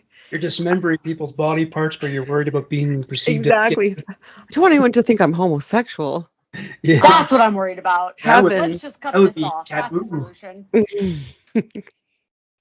Oh, what a demented person. I shook him. He didn't react, the accused killer previously told the court. I panicked and did cardiac massage and mouth-to-mouth resuscitation. Stefan R. has previously suggested it was the party cocktail that killed him. However, that theory was torpedoed by a forensic specialist. The accused killer allegedly prepared for the date by placing a 3-part butcher knife set and a bone saw next to his bedroom cupboard, along with a sex swing in the living room. He also allegedly had a sign in his window that read, "Instructions for emasculating and slaughtering a person." What? Man, talk about hiding in the darkness. What After- head shop sells that poster? Yeah. Who Holy knows shit. exactly? After he was slain, his corpse was chopped into pieces that were then scattered around Berlin. And when the accused killer allegedly finished his vile deeds, he was back on the internet human slaughter forum. And he wrote, "I have it," and then in brackets, "the penis. Now." I have it now. It's terrible. What a beacon. What in the hell is wrong with this? Go into that forum and make sure you tell everyone, "I have the penis now." The accused has steadfastly proclaimed his innocence and says he forays on the cannibal forums just for giggles and fantasies. He never really planned to carry any of the plans to fruition. I guess until the perceived homosexual situation popped up in his mind, maybe. But yeah, that one shocked me. I'm going to call bullshit on that. Did you say the website's called Human Slaughter Family? Forum. I'm sorry. Or Maybe I missed. Morgan, please don't go to that. Please do not. On there Do right not Google that now. right now. I Let's don't see, want to. what is it? well, no. it's not coming up. I don't know if that's a dark You know web. what? Actually, if I look back, it says, and when the accused killer allegedly finished his vile deeds, he was back on the internet human slaughter forum. So I don't know that that's actually what it's called. I think they just Or refer if it's to it just as yeah. the internet human Or slaughter forum. maybe it's a German site, and then maybe it's written in German in the Please German. don't go there. Please just Yeah, I was don't just go gonna there. say, Morgan, Or don't Stop, type Morgan. that in. Morgan, Don't type stop. that into your Google. Or Do maybe not. it's a sausage factory. Yeah. Deal. I didn't want anyone to see that saliva on the penis. Oh my goodness. So we're gonna cut it off and then we'll butcher him and throw him into pieces around. It's fine. I can never get enough of these people who commit crimes like this and then go to court and plead not guilty. Yeah, how are you not guilty, sir? How are you not guilty? How? It's just I never can get over it. You put it in a sandwich. However, you're not guilty. Or Right. whatever. And Well, had the little knife set stashed Plead away. out. Plead out. You're not a hero, dude. You're not Yeah. gonna win this. there was a crime story in the United States in the early 90s about a woman. She bought a sandwich and there was a human penis. I think I remember that. Yeah. Oh my Leave it to god. yeah, leave it to more. This is what we do. That's what we call like immediate PTSD right there. Bam. I learned about it in Yeah. Howard Stern's second book, Miss America, because he's Freaking always been love Howard fascinated by Stern. stuff He's like one that. of my heroes. That's how I found about Ed Savitz, the guy who paid Yes! teenage boys to eat shit for him. Yep. Me too. Shit Me for too. him. Me too. Me too. Was his last name really Savage? Savitz. Oh, I thought you said S-A-V-I-T-Z. Savage. I think he was Jewish. Savitz. Oh yeah. But he paid them to slam his member on the door and defecate in pizza box and urinate on his body. And I remember, Ed. I remember those days. That's when I was listening to Howard every day. And guys who had actually gone there and done that, they said there would be like 15 other kids there waiting to do it. Like it was like 24/7. He couldn't get enough. Yep. That's shocking. I've never heard of that. That's terribly It's shocking. so true, though. Yeah, Well, I didn't and know also- that guy yet. Young boys, they talk and gossip. How did no one clue into that? They Well, wanted in money. the- He'd pay them. It's because he paid them money or Oh wow. sports tickets, rock concert tickets. So they all got something out of it. Absolutely, yeah. So if And they all you have to do is go poop or pee on somebody for like Wow. $200, you're young. Of course you're gonna do it. And it's actually one of the best produced of all the shows I've done. I'm actually really proud of that one too. Wow. I have to go back and listen to that one. Okay, so Rachel's next. What's your next? Rachel, hang on. Let me walk back over to my Chromebook. Multitasking, per usual. All right, I've been wanting to do this story for a long time, and I'm going to do it now. It's Alex Murdaugh. I don't know if you should have heard of this, being in true crime. It's a South Carolina attorney, and I'm going to tell the story. And then there's actually a girl who does a podcast specifically just on this case. And she has been researching it for 2 years, and it's really well done. They also What make is fun of that her- one called? They also make fun of her voice. So Oh, the of course. poor girl. Yeah, of course. Yeah. But it's an absolutely mind-blowing case. So I'm going to cover it. But the name of the podcast that she does, I'll give her a shout out for sure, because I ran out of, new true crime podcasts. It's actually called the Murdaugh Murders. So Murdaugh is the family in South Carolina. It's Murdaugh Murders. Oh, I think I've listened to that. Yes. Okay. Yep. Oh, this is exciting that you're talking about Yeah. I'm going to go ahead and just cover it. It's going to be like the key points. Her name. I'm looking. Mandy, I think it's Mandy Matney. What's her name? Yeah, Mandy Matney. Yep. Yeah, I was right. Look at me. So she does a really great job. So if you want to get more into this, go follow her podcast. And sorry, Morgan, but I'm totally giving a shout out because why not? I can do what I want. Yeah, you can. All right, so the headline for this, the latest update, and this is actually from last week, is Judge again denies bond for prominent South Carolina attorney Alex Murdaugh. So it's in Columbia, South Carolina. Everyone ready? Strap in. Here we go. A prominent South Carolina attorney whose wife and son were found shot to death at the home where the family's housekeeper also died will likely remain in jail for many months now that a judge has again denied bond pending his insurance fraud trial. Circuit Judge Clifton Newman initially denied Alex Murdaugh bond on October 19th, but asked Murdaugh's lawyers to send him a report on his mental condition from professionals, including those involved in his month-long stay to get treatment for addiction to opioids.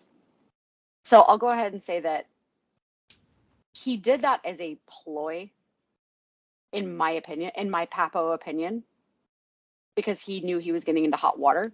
So he's like, oh, wait, I have an addiction. I need to go to treatment. Because he was getting into shit. Okay. Moving on. The judge's order said that after reviewing the report for more than 2 weeks, he did not change his mind that Murdaugh's considerable financial resources and mental instability make it too risky to allow him to remain free until trial on charges he stole $3.4 million in insurance money meant to go to his dead housekeeper's sons. Quote, after considering the arguments of counsel and the evaluation submitted, then pending charges and other investigations and the apparent character and mental condition of the defendant, the court finds that the defendant is a danger both to himself and his community, Newman wrote. Murdaugh's lawyers Wednesday asked the South Carolina Supreme Court to overturn Newman's decision, saying the state constitution guarantees bond for anyone except people charged with violent offenses or ones punishable by life in prison. The petition also said that a psychiatrist who examined Murdaugh found that he was not a danger to himself or the community. The ruling issued late Tuesday could mean months or even years behind bars until the 53-year-old lawyer, the member of one South Carolina's most prominent legal families, gets his day in court. So, Murdaugh's, ready? Boom. Murdaugh's father, grandfather, and great-grandfather were all elected prosecutors for tiny Hampton County. The family's law firm, located in the most impressive building in town after the courthouse, has spent a century winning multi-million-dollar verdicts. Still unsolved are the killings that intensified the scrutiny into Murdaugh and his family. According to his 911 call, he returned home one night in June to find his wife, Maggie, 52, and their son, Paul, 22, shot to death. 5 months later, state police have not named any suspect nor ruled any out. Murdaugh's lawyers have asked the judge to release Murdaugh on his own recognizance, like another judge did in September, pending a separate trial on charges that saying that he tried to arrange his own death so his surviving son could get a $10 million insurance payout. Prosecutors have asked for a $200,000 bond and GPS monitoring.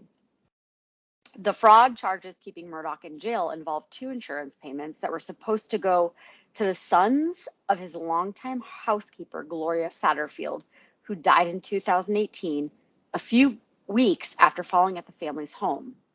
Both of these families obtaining property by false pretenses carry a sentence of up to 10 years in prison.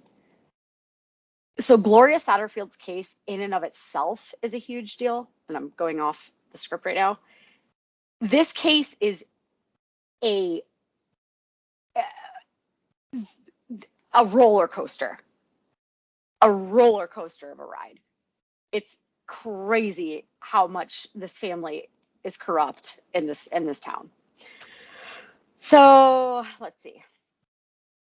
Murdaugh negotiated more than $4 million in payments, then had the checks minus fees and attorney payments set to fraudulent bank accounts.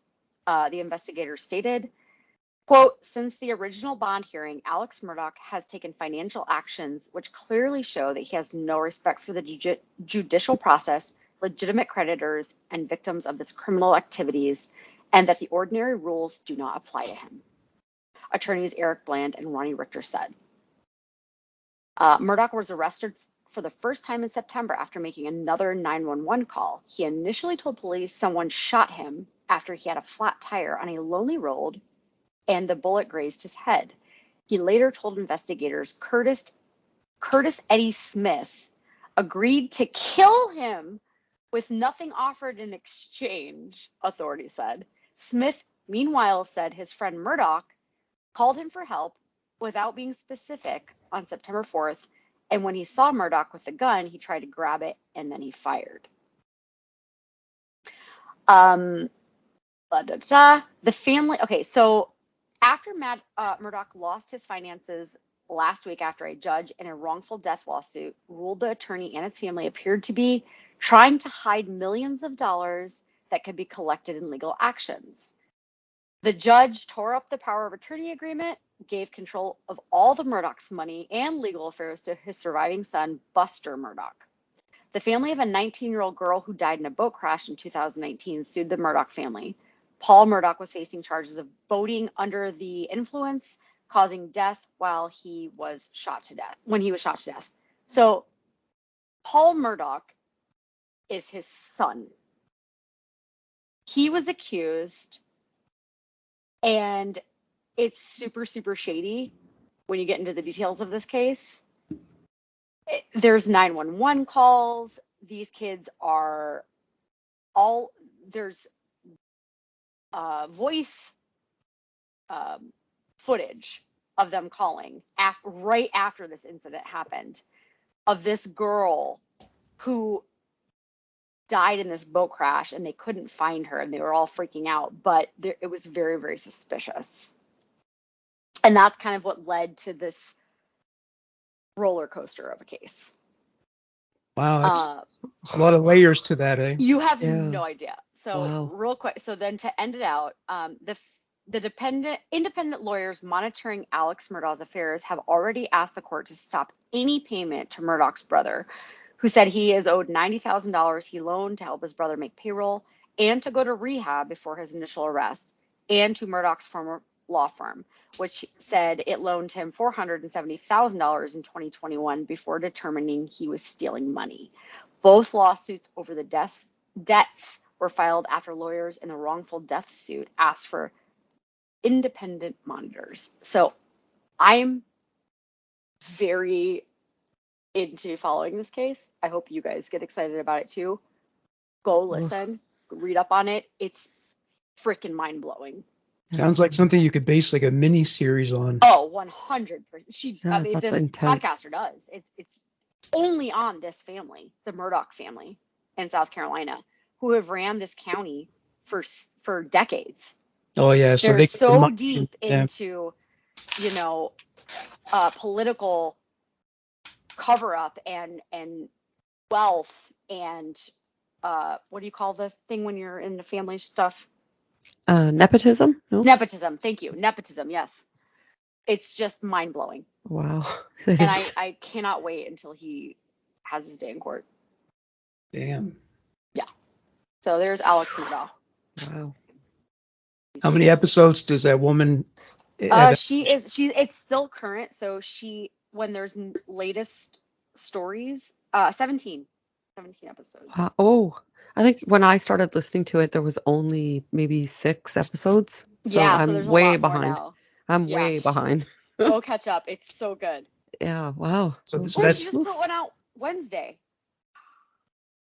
so that's like investigative reporting kind of thing then. She is a reporter. Oh, Actually. she is, yeah. Yeah. That's what she does for a living. Oh, okay. Wow. All right. So my last story. Here's the headline: Tow truck driver saves mom from car and ditch, then spots her dead kids duct taped in the back seat. Oh my Wait, God. what? Yeah. So Where did you find this? My Oh, goodness. Morgan, say it's not in Florida. there's a website called 2fab.com, and they have a lot of interesting crime articles there. Yeah. This Wow. took place in New Jersey, actually. Mm. So a New Jersey mother has been charged with murdering her 2 children after all 3 were found bound inside her car. Yahweh Chow, 36, is accused of smothering 7-year-old Samantha Ross and 11-year-old Paul Ross after duct taping their faces before tying herself up. The bizarre scene was stumbled upon on shortly after 7:30 a.m. Tuesday morning by a tow truck driver who was driving along Mountain View Road in Hillsboro, but when he spotted the gray Toyota Corolla in a ditch, he stopped and ran over to help her and realized she was zip-tied to the steering wheel. He then spotted the children bound and restrained in their car seats in the back of the vehicle, showing no signs of life. His father, Robert Long, said he was shook up. He said he found a lady in the ditch and said he asked her if she was all right. And she said, no, I think. And then he seen the babies, and then he called the cops right away. According to a probable cause affidavit obtained by mycentralnewjersey.com, Chow admitted killing her children before tying herself up. She told officers that after driving to a Wawa market for lunch, she then drove to a True Value hardware store where she bought duct tape and zip ties, says the affidavit. Is there a Wawa market near you? Is that Oh my God, yeah. Wawa's, we just got Wawa's like 2 What- years ago, and now they're everywhere. So what kind of store is that? It's a convenience store, but they also have like kind of fast food. So they have like salads and sandwiches and soups that you can order. You just kind of go in on a kiosk and order it. So it's a 2-in-1 type of a situation, but they're pretty dope. I'm not gonna lie. Like a 7-Eleven with a slightly better selection, I guess. Yes. Yeah. Yeah, like a 7-Eleven on steroids. I've never heard of them before. Yeah, I guess That's it's just crazy. in You guys America. need Wawa. They also have a chain of stores called Piggly Wiggly's. It's hilarious. Those are in. Yeah, I don't have those. They don't come. Oh, you don't have far south. We have Publix. See, I think it's hilarious that not only is there a store called Piggly Wiggly's, but everyone's so inured to the fact that it has that weird name. They're just like, yeah, I'm going to Piggly Wiggly's. Like it's It's just part of the talk. yeah, they don't even notice it. Yeah. Okay. Anyway, so yeah, going on with the story. She then drove to a sports facility on Mountain View Road where she pulled over and began to put duct tape over her daughter's face, but drove off after getting spooked by a bystander in the park. Further along the road, she said she pulled into a dirt driveway of a hunting area where she climbed into the back seat and zip-tied her daughter's hands and duct taped her face before doing the same to her infant son. Chow then told officers she used her hands to suffocate both children until they were dead. Chow stated that she has been planning the two murders for approximately 1 week. According to investigators, she voluntarily gave her confession after being informed of her Miranda rights.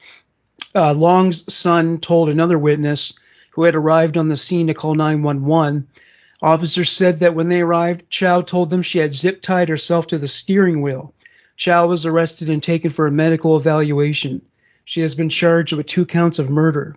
No motive for the killings has yet been revealed. Speaking to CBS 2, one of Chow's neighbors, Helen Wang, was inconsolable. She said, "Why would she do that? I never even saw the little boy. I understand he was a beautiful little boy. The girl, she was a beautiful little girl. The cutest little thing." She said had she known anything was wrong, she would have stepped in to help. What could I have done? What could I have said? Another neighbor, Austin Wang Bailey, said he never saw any sign of her being a bad mom. Over the years, I had seen some, police cars would come occasionally. We never knew what any of that was about. Chow will make her first appearance in Superior Court next week.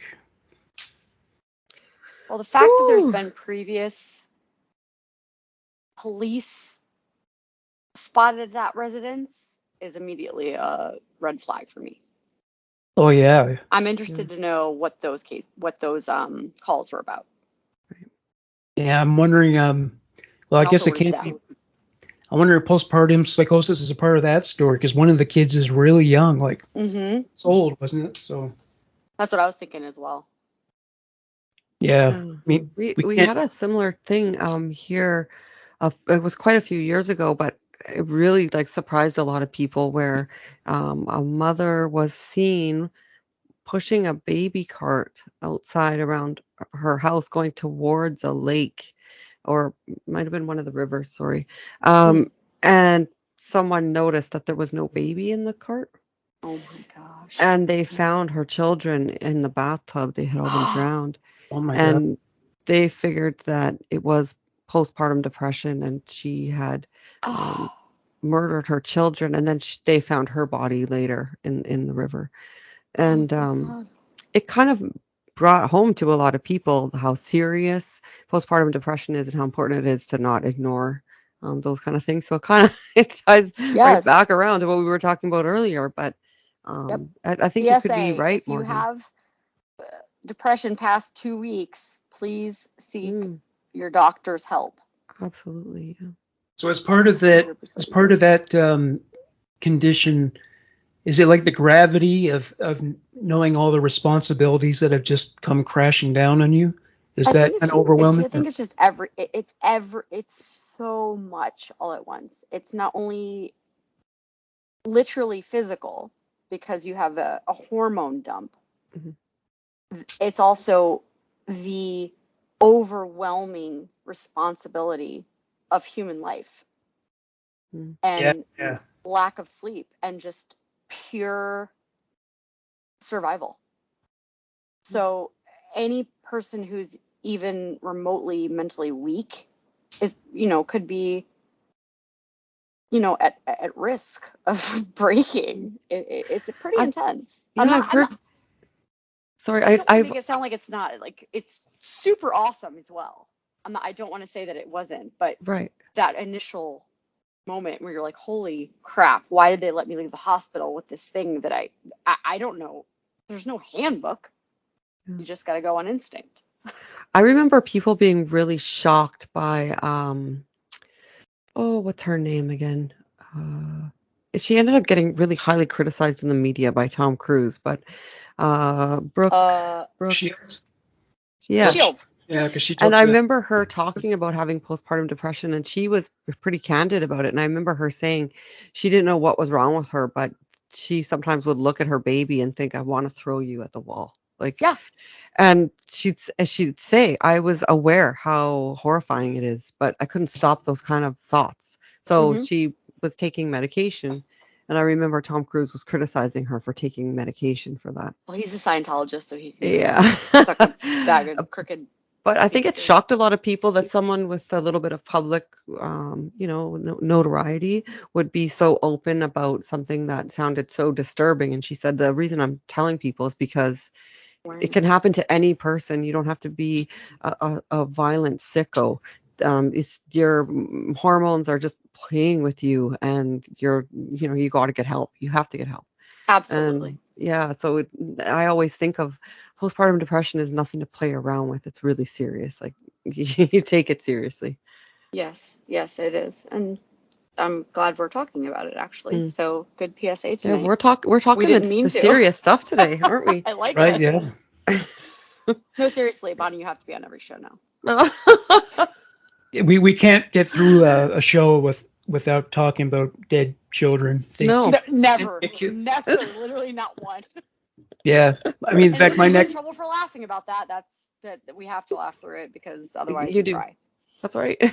my next narrative Oh. episode is actually about a woman who killed babies. So Oh, gee. Yeah, Amelia Dyer, have you ever heard of her? No.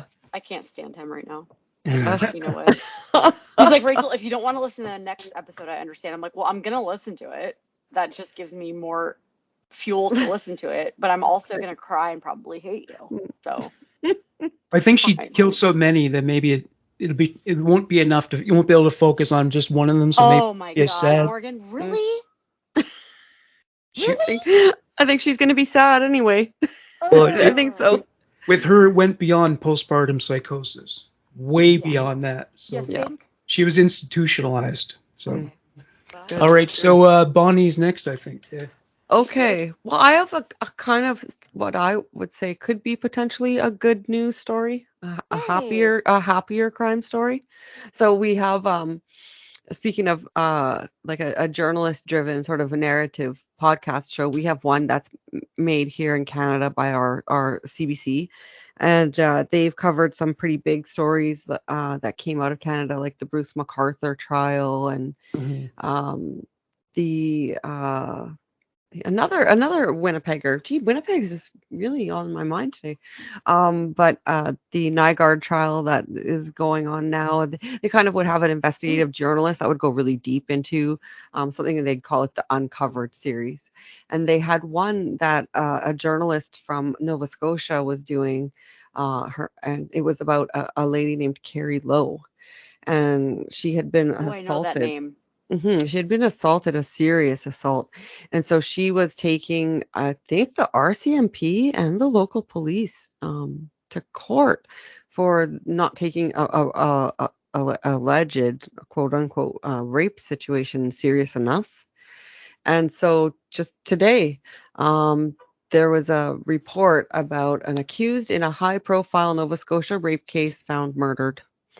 So Alexander Joseph Wow. Frederick Thomas. Got a long name, so it sounds like he's prestigious, but I don't think he is. He was scheduled to appear He in court sounds like this he's week. prestigious. Yeah, exactly. Well, he was supposed to appear in court this week, and they said that the accused in a high-profile rape case in Nova Scotia was found dead in a home in Dartmouth, Nova Scotia. Everyone else in Canada mispronounces it as Dartmouth. But I think it's Dartmouth is correct. Yeah. Yeah. On the We weekend. have that's one of our famous universities, Dartmouth. That's right. Yeah, Dartmouth. That's exactly how I tell people to remember it. It's Dartmouth. Oh, good. Dartmouth. Okay. Yeah. But, he was found on the weekend, and his death was ruled a homicide, I think, just today. Alexander Joseph Frederick Thomas, 35, was accused in the 2018 rape and forcible confinement of Carrie Lowe. The case was highly publicized and has been made into the podcast because of her complaints against the RCMP and the Halifax Regional Police for their mishandling of the case. Lowe had applied to have publication bans put on her name lifted, which was granted last month by a provincial court judge. Thomas was set to appear in court at a pre-trial hearing this week and on November 23rd and 24th for in-camera hearings. In May 2018, Lowe had reported to the police that she had been drugged and taken from a bar in Dartmouth and sexually assaulted at another location. After a year of inactivity on the case, she filed complaints against the police. That was in 2019. The complaint against the Halifax police was initially rejected by the Nova Scotia Office of the Police Complaints Commissioner because the timeline had expired. Jesus. Lowe appealed to the Supreme Court for a judicial review of the commissioner's decision, which was set aside and sent back to the commissioner for further review. So she's now suing the Halifax police and the RCMP. She tells the story of her rape and the police mishandling in the podcast Carrie Lowe Versus, which was debuted, I think it debuted last month. They say in October. I think it was early last month. In February 2020, Thomas was charged with the sexual assault and forcible confinement of Lowe 2 years after the alleged crime took place. Emma Halpern, a lawyer with the Elizabeth Fry Society who was representing Lowe, told the Canadian Free Press that she had hoped to hear evidence about the police conduct in the case at the court hearings. Halpern said in a news release Sunday that Lowe was shaken by the news that Thomas had died. Her sympathies go out to his family and community. She's also concerned about the impact this may have on the quest for justice in her case. So, first of all, I think it's surprising that he was found murdered because I would have assumed that he committed suicide, knowing that he would be going to court and have a camera hearing.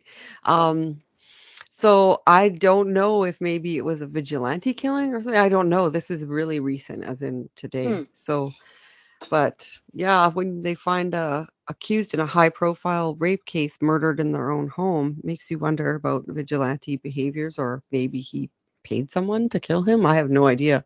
I'm just guessing. I don't hate a vigilante sometimes, I'm not gonna lie. I know. That's why, again, this one popped out at me because I was like, I have mixed emotions about this one, just like I did with the kid. Exactly. Yeah, I mean, that's, I think, a normal reaction for most of us. Yeah, especially when it's so high profile. People talked about it a lot, so. I think I remember, that name struck a chord with me, so I want to think that I've probably run across something in my... I think she's been in the press quite a bit recently. I think it would be pretty disturbing to have such a serious assault and be drugged at a bar and assaulted so seriously, and it would take 2 years for anyone to place a charge. Can you imagine? It's a lot. It's a lot. I think Bad, really It's the bad. reason I stay home. Mm. Don't go out. Pour your own vodka. yeah. Maybe it's like, I wonder sometimes, like cops in some regions where nothing happens, hardly any crime. Maybe they're just so used to nothing happening that when something does happen, they don't know they're not prepared for it. Nova Well, Scotia was the place where they had that really high profile shooting last year. And that was one of the biggest complaints, was that the RCMP they weren't even clued in on this fellow who was driving around in a mock-up police cruiser and had all the guns and ammunition at his property. And it should have been predictable that this event could happen. And so Nova Scotia got highly criticized for handling that the way they did. But it seemed like, as things kind of shook out, that they just never had to deal with something on a scale so huge as, someone just yeah. driving around shooting people random. He was just picking random people and shooting them. Well, Yeah, you know 'cause what?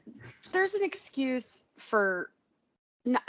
Let me backtrack. I don't want to say there's an excuse, but it is different when something big like that happens in a region where the police are not used to Absolutely, I agree. investigating it, as opposed to, like Chicago or Miami or a big town in, the States where they're used to dealing with that.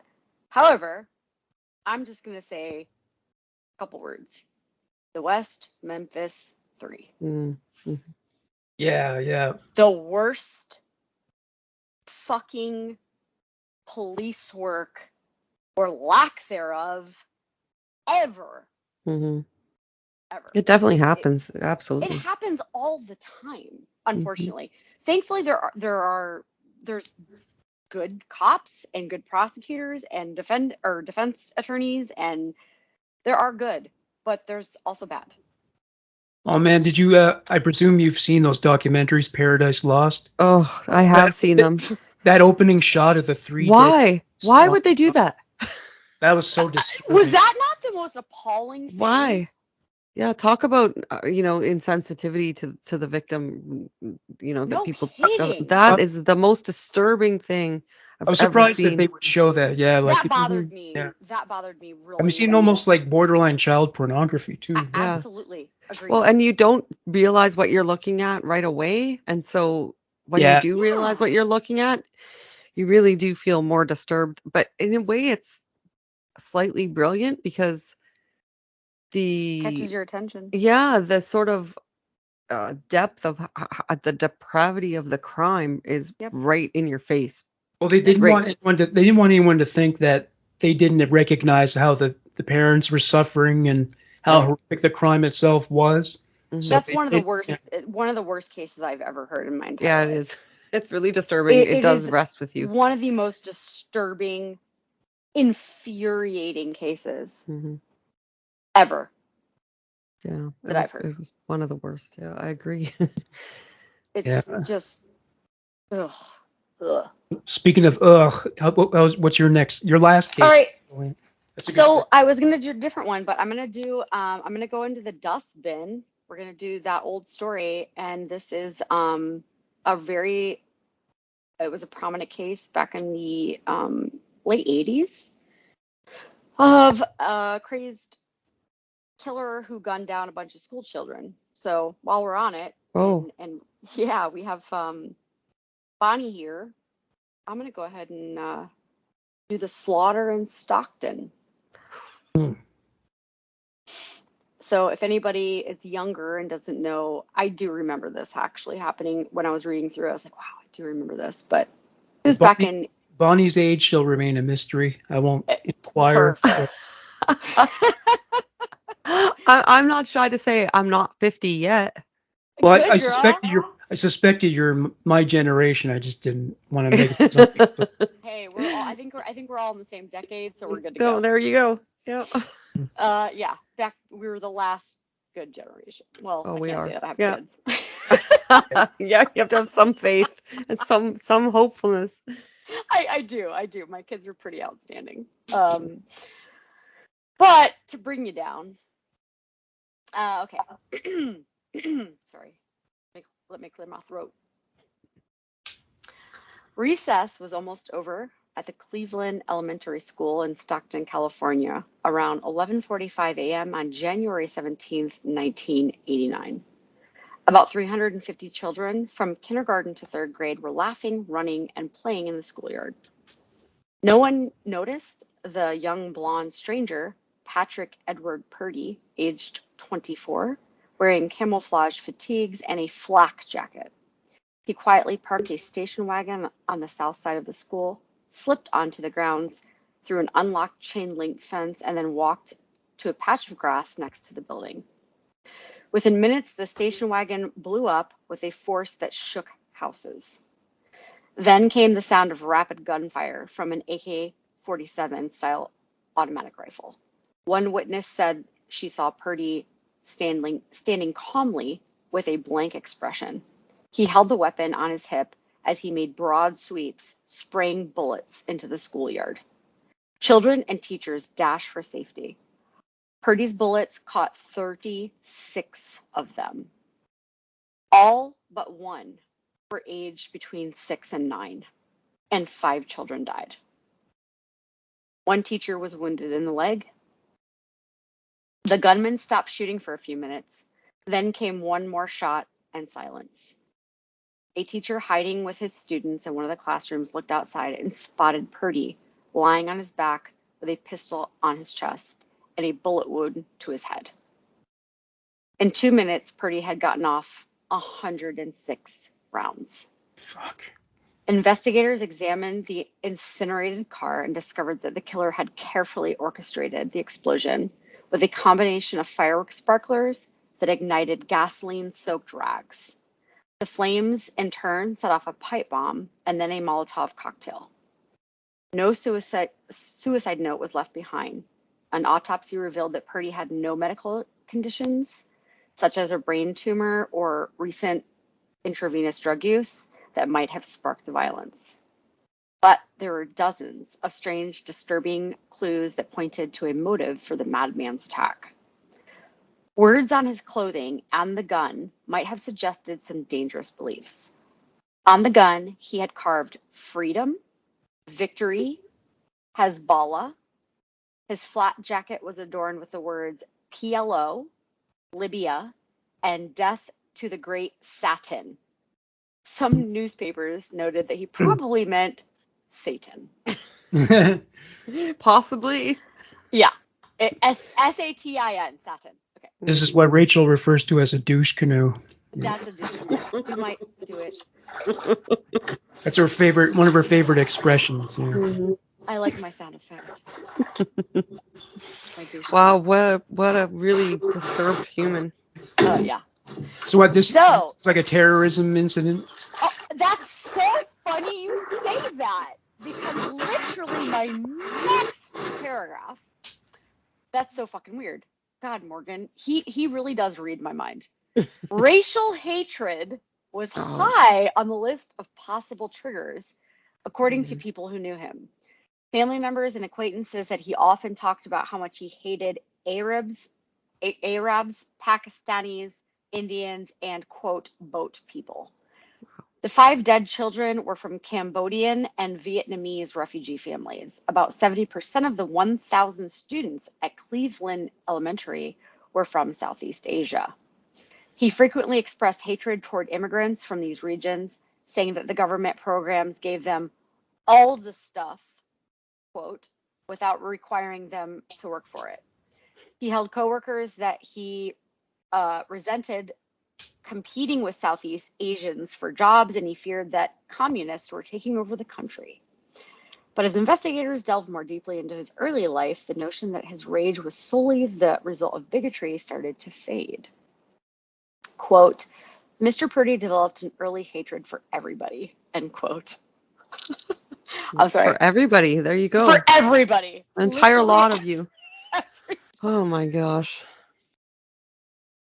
It's not funny, but it is. So the police captain who was heading the investigation into the massacre, Purdy was a loner with no friends and a rotating list of enemies, which consisted of whoever annoyed him on that given day. Mhm. On October 1989, a report to California's Attorney General probed his life and offered a psychological autopsy. Not surprisingly, his early years were miserable. He was born in 1964 into an unstable family. His parents split while Purdy was a baby. He was kicked out by his mother and on his own by the time he was 13.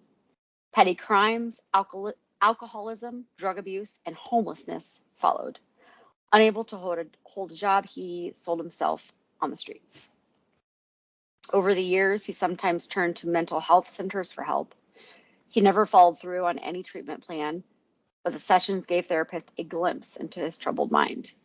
Quote, I have never been able to get along with others or act in a socially acceptable manner, he told a counselor in 1987. One thing that seemed clear was that Purdy had planned the attack on the school which he attended. He was spotted there in early January watching the children play. Despite a long history of mental illness issues and arrests, the angry drifter had no trouble legally purchasing a small arsenal. Are you ready for this, Bonnie? No. Including the Chinese copy of a Russian AK-47. This was the gun he used at the school massacre. In December 1988, he stocked up on ammunition and bought the pistol that he used to end his life. 2 weeks before the shooting, Purdy was drinking in a bar in Stockton, airing his grievances against immigrants. Quote, you're going to read about me in the papers, he announced as he left. Purdy's Just booing him. yes, thank you. I appreciate that. Purdy's rampage, which was the most lethal U.S. elementary school attack to that point, Yeah. now we've had one worse, resulted in the country's first ban on these kinds of weapons. It included more than 50 types of assault rifles. Survivors of the bloodshed have continued to advocate for the end to gun violence. More than 30 years later, school shootings remain on the upswing. In 1994, Janet Gang, the teacher who was wounded, founded the Children's Museum of Stockton as a safe, fun learning facility. Gang told the San Francisco Examiner that she wanted to create a, quote, living space that ensures laughter can still come from children. A tragedy like this needs a purpose. So, there you go. God damn. Wow. Imagine being his therapist. Like just having that glimpse into how his mind is operating and then later finding out what happened. It would just be it would be pretty That's devastating. heavy. I mean, Yeah, it that's would be pretty so devastating. heavy. You know what's funny? Not funny. I don't know if I even said this on the podcast. If I didn't, I was thinking about it last week. It's not only the people who commit the crime, it's every single person that it touches around it. Mm-hmm.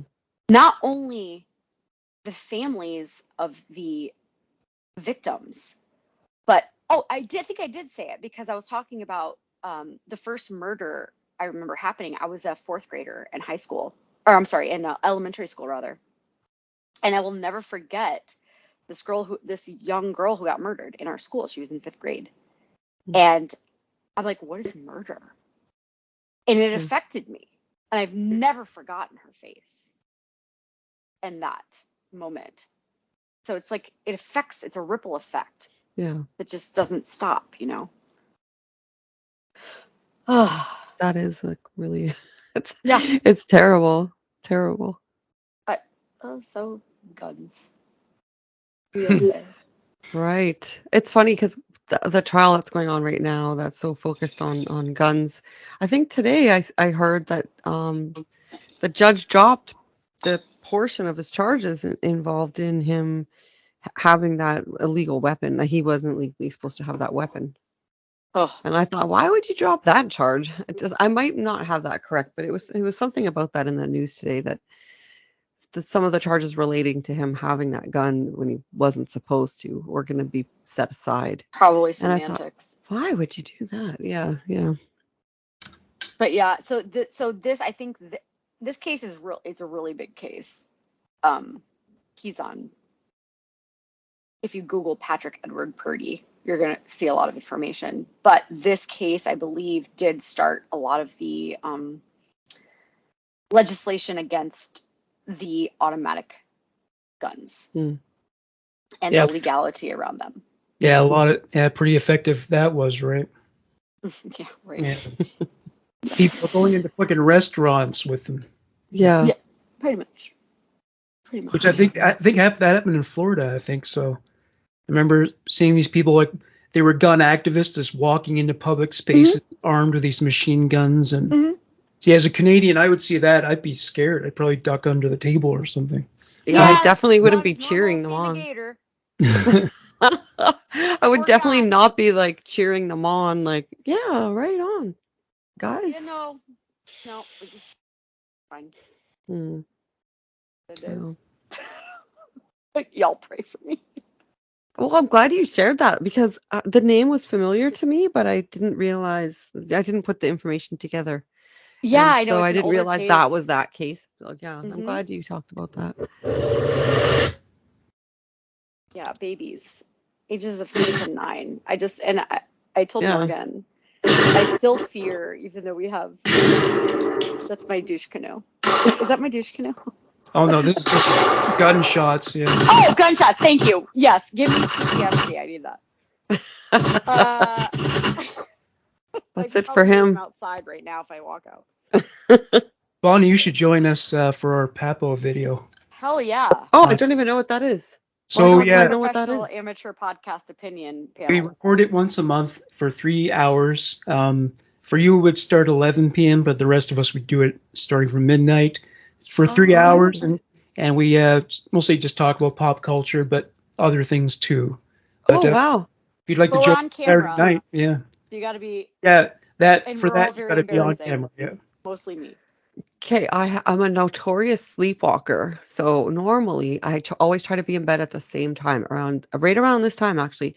It's by Aw. 10:30. But if it's on the week, like during the Saturday, weekend, yeah. then I Yes. think it would be fun to try one. Yeah, All right. If I absolutely. fall asleep on you, don't hold me onto that. But I would That definitely would be be really happy to try interesting on camera. footage. Yeah. Well, We're gonna I'll go ahead be and keep recording. I'll be stoned, and usually I start to get kind of sleepy after a There while. you go. And And actually, he eats this week, yogurt to yeah, piss and me off. this week's theme is actually, well, this month's theme is, because we do it once a month, Mhm. is 420 in November. You know how some people do, Christmas in July, Right. 420 in November. So I don't just know. want to talk about Paris Hilton's new husband has a love child story. Well, you What? mentioned that. Oh, Apparently. please bring that up. I'm Oh. so excited. Yeah, if I can make fun of Paris Hilton, I'm in. I'm in. I'm there. Sure, why not? Ed? So there. Yes. All right. Well, as far Wow.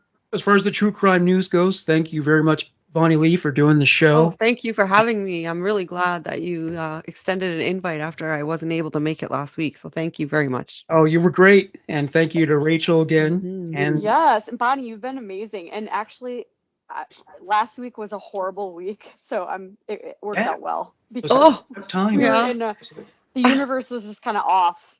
Oh, So, yeah.